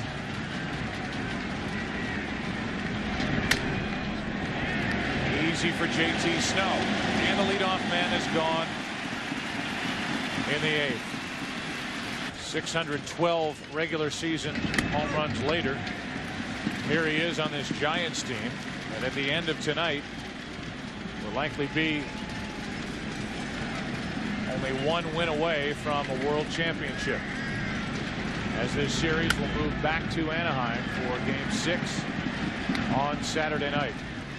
The New York Yankees were 1 game away from a World Series championship when they went to Phoenix last year. And then the Diamondbacks blew out the Yankees in Game 6.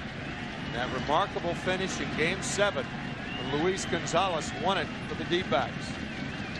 Angels are hopeful that the same thing happens to them. Fastball, fly ball, right center, Shinjo, 2 out. Morel has retired all 5 Angel hitters he's faced. Game 7 of the 2001 World Series. It just did catch the outfield grass off the bat of Luis Gonzalez, who, by the way, is here watching this World Series. Last year's hero.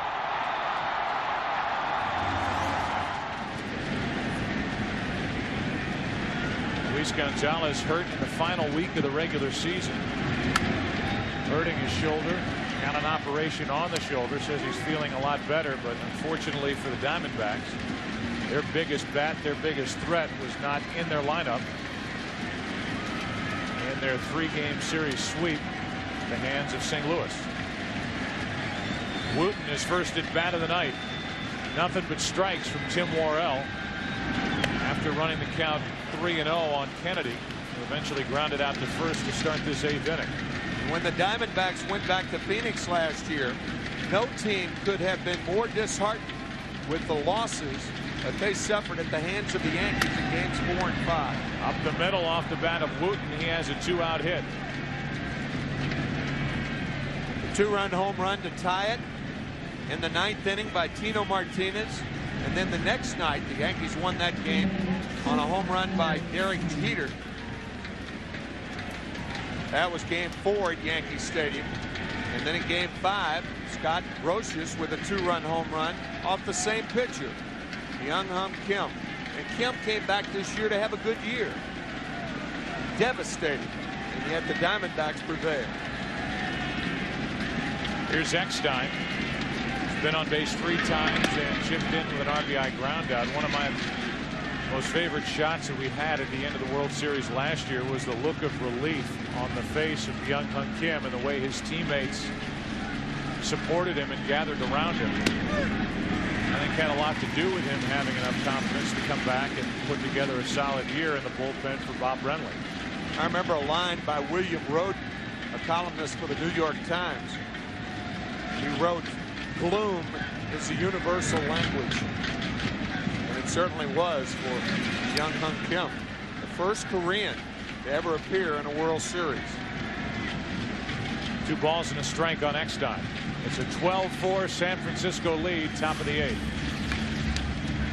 Game 6 on Saturday night, 7:30. We will hit the air Eastern Time, 4:30 Pacific. Russ Ortiz, Kevin Appier, the scheduled starters. Both pitchers struggled in game 2. That's fouled. Back toward the dugout, and Santiago is just out of room. Ortiz lasted only an inning and 2/3 in game 2. And even with a 5-0 lead, Appier lasted only 2, pitched into the 3rd, didn't retire man. Allowed 5 runs on 5 hits, while Ortiz, who grew up close to Anaheim, allowed 7 runs on 9 hits. The Angels won that game. The 8th inning home run by Salmon, 11-10. The matchup for Saturday night. Right now, it's a matchup of Tim Worrell and David Eckstein.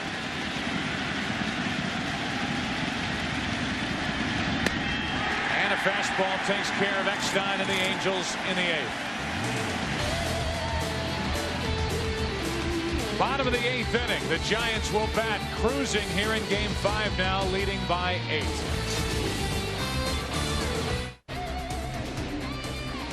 We move to the bottom of the 8th inning. A couple of changes. Alex Ochoa takes over in right field for Tim Salmon. And Jose Molina is now behind the plate.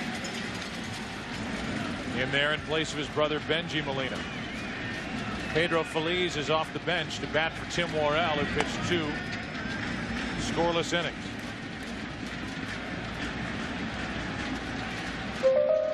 Our Sprint Virtual Manager question: can the Angels still win this series? We ask you, and you can vote now using PCS Vision Sprint or log on to foxsports.com.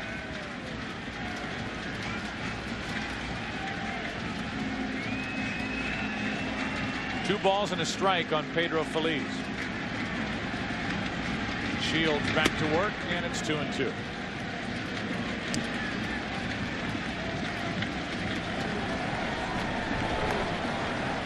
Scott Air, it appears, will come on and work in the 9th. Feliz pops it up. Alex Ochoa just into the game. 1 away.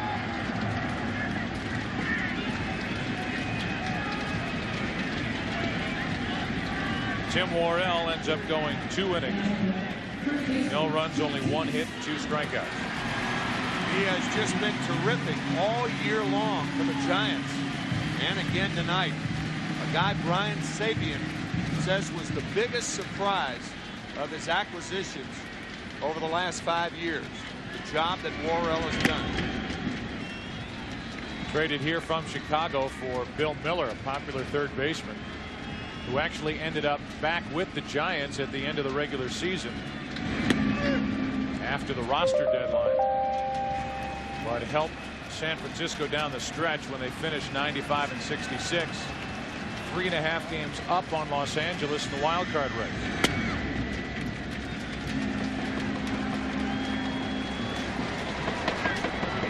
Giants record was 2.5 games short of Arizona.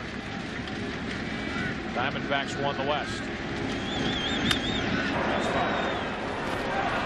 Seems like Snow is still a little gimpy on that left knee where he took that foul ball 2 at-bats ago.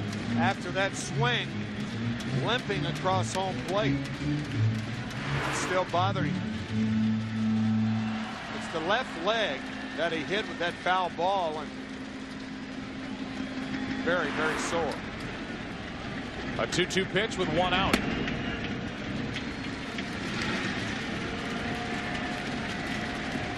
Sleep in November. That is a familiar refrain that we've heard from one clubhouse to the next. Base hit to right by Snow. His second hit tonight. Been on base 3 times. Our game summary brought to you by John Hancock. The Giants put up 6 runs in the first 2 innings. The Angels made it a game in the 5th and 6th.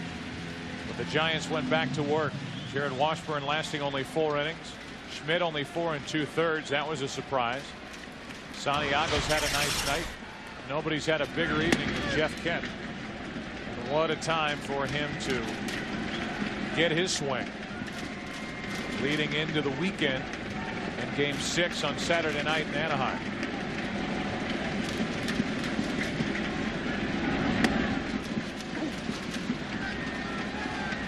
And at the bottom, one sunken taco target. There it goes. If you were counting on a free taco at some point this year, the chances are sinking. 1 on, 1 out. Good breaking ball. So much movement. It needed a choreographer. Out of the right hand of Shields, who has pitched only once this entire postseason, and after coming in a tight spot, picked up a strikeout of Aurelia last inning, but Kent popped him for a 2-run home run. That's foul. And it's still 1 and 2. It has been a chorus line of Giants crossing home plate tonight. I'll tell you that. 12 runs on 14 hits for the Giants.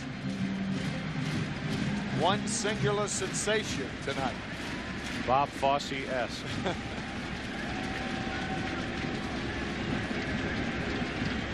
I don't bother to hold against Snow over at first. He doesn't want to run. Not only is he not going to run, with that leg, he doesn't want to run. That's foul again. Still 1 and 2. Into the pocket of the left field umpire, Tim Sheeta. And that draws a reaction from the crowd. Somebody over there wanted a souvenir, and they're not going to get it.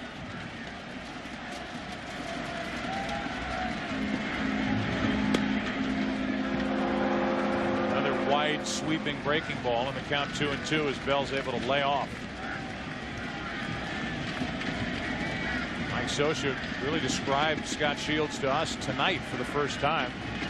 There he is in the game, kind of a 3-quarter style pitcher. Doesn't blow you away with velocity, but has that good breaking ball. Wow. Thank goodness for Shields. He was able to get out of the way of that rocket back up the middle. 2 on, 1 out. That will make you swallow your gum. Ben Weber with a line drive back through the box that went between his legs. And Shields almost needed one.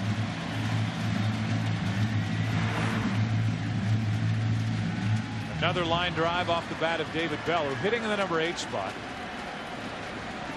Came into this game 304 in the postseason. He's easy to overlook in this lineup, but boy, has he come up with some important hits for the Giants. 2 tonight. Plus, he's been hit by a pitch and driven in a run with a bases loaded walk. Valuable guy to have hitting 8th. Shinjo is hitting 9th. Batting with 2 on, 1 out. And And another breaking ball is hit past Gloss at third. Snow is going to come to the plate. The throw by Anderson is not in time. Snow safe, and it's 13-4 San Francisco.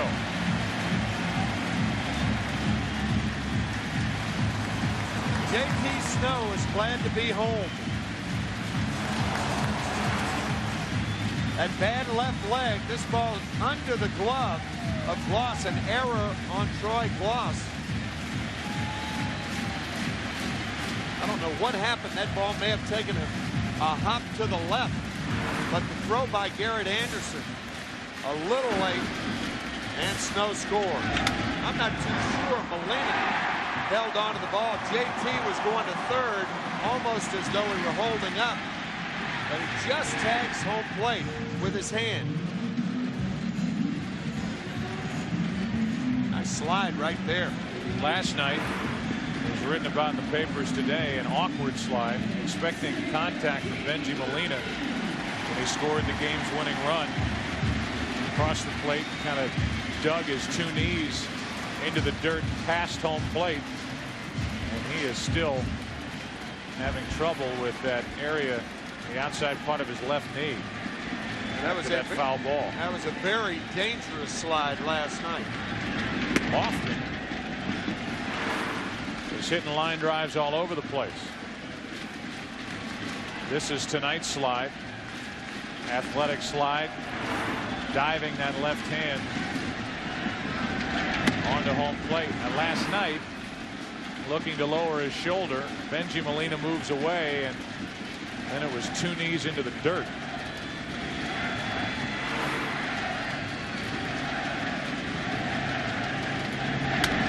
Loft into the right side. Nice play, Kennedy to his left. 2 out. Think about the replays we've shown you with JT Snow. And then to go back to that play that he made in Anaheim, slipping in foul territory, falling flat on his back, and getting up, making a catch to retire Salmon. So his lower back is taking a beating. Both knees in last night's slide. And then the foul ball off the left leg above the knee. Sleep in November.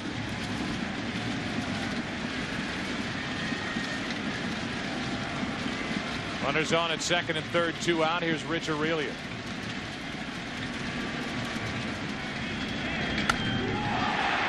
Into left field. Did he get enough? Back at the wall.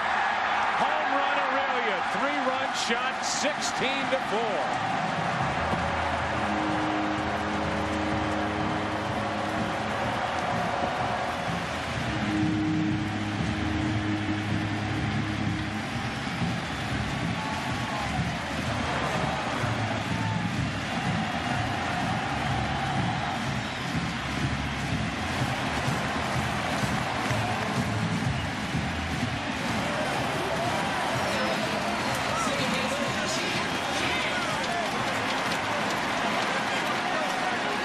Giants have tied a World Series record for most home runs in a series, tying the 1956 Yankees with their 12th. 16 runs scoring tonight ties a club World Series record as a strike is poured in to Jeff Kent.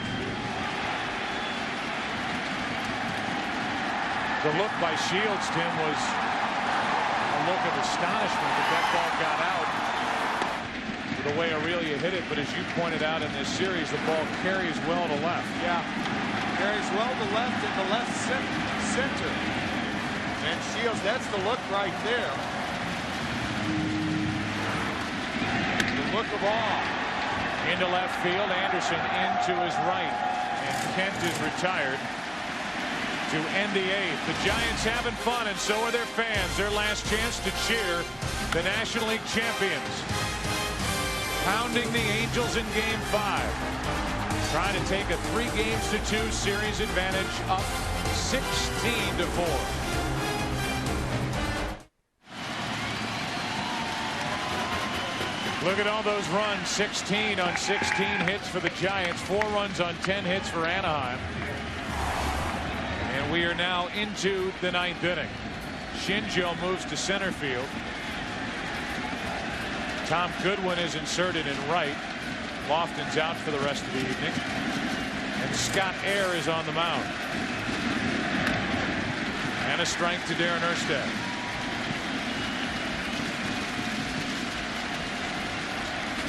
Unscored upon in 8 games for Scott Air.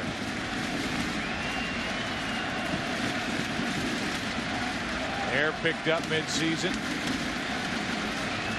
He's filled a role as the late inning left-handed reliever. We talked about it earlier in the World Series. The Giants suffered a big loss when Jason Christensen went down.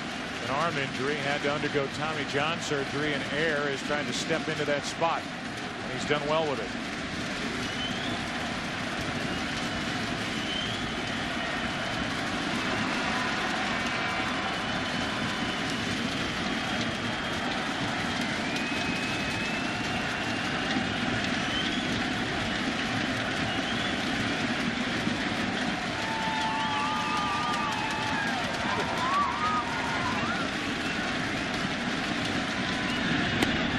Erstad tried to hold up. He didn't. And there's one out here in the 9th inning.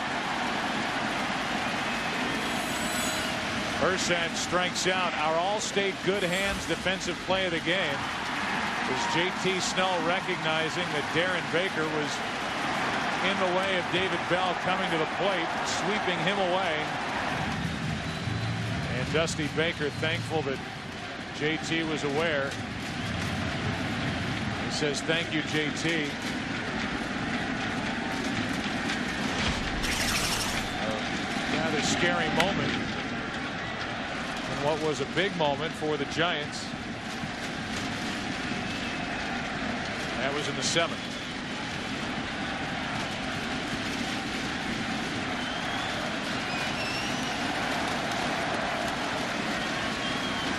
One out, nobody on, no balls, one strike on Alex Ochoa, his first at bat.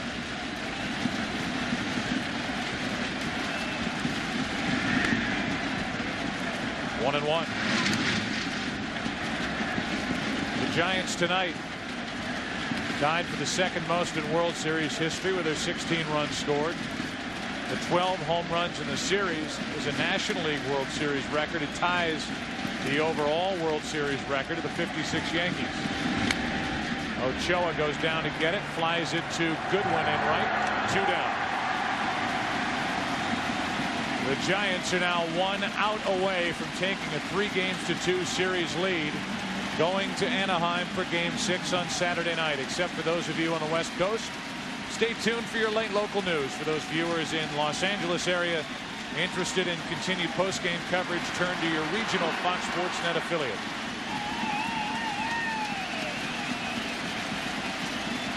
It's the scorer's discretion as to who gets the win in tonight's game, and right now the scorer is saying Chad Zerbe, who went an inning and 2/3. Anderson grounds to Kent. Fitting he would assist on the final out, and the Giants win Game 5 16-4.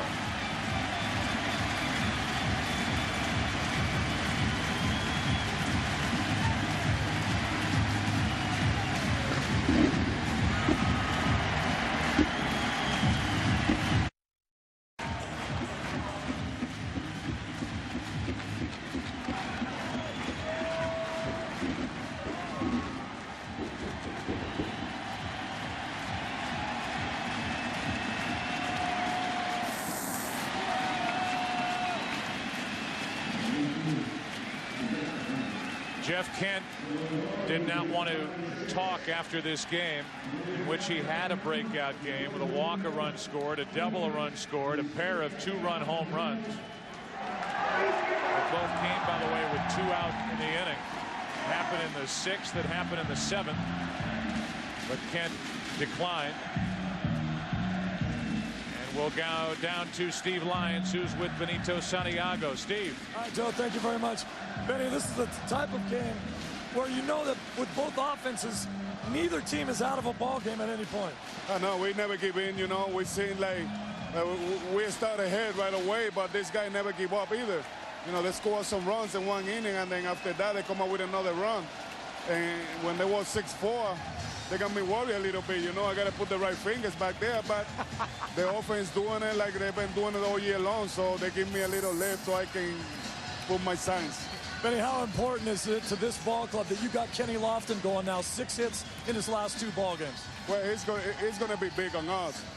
You know, the guy was struggling the first couple of days, and we don't got anything going on. You know, this guy is very important to get on base.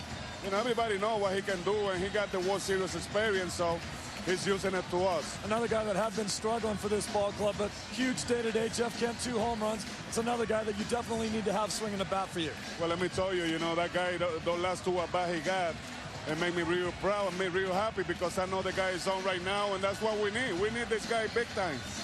All right, Benny, day off and then back down to Anaheim. Congratulations, good job.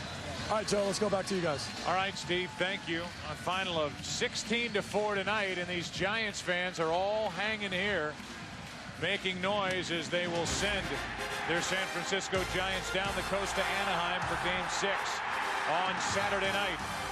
We'll take a break, come back. One more. The Giants are 1 win away from their first World Championship since 1954. That, Barry Bonds has said, is when he will celebrate. And they've been described as a team of journeymen and veterans fighting for their baseball lives. Don't look now, but the Geritol crowd is just a heartbeat away from calling the jeweler. Kevin Kennedy, baseball's odd couple, helped seal the deal tonight.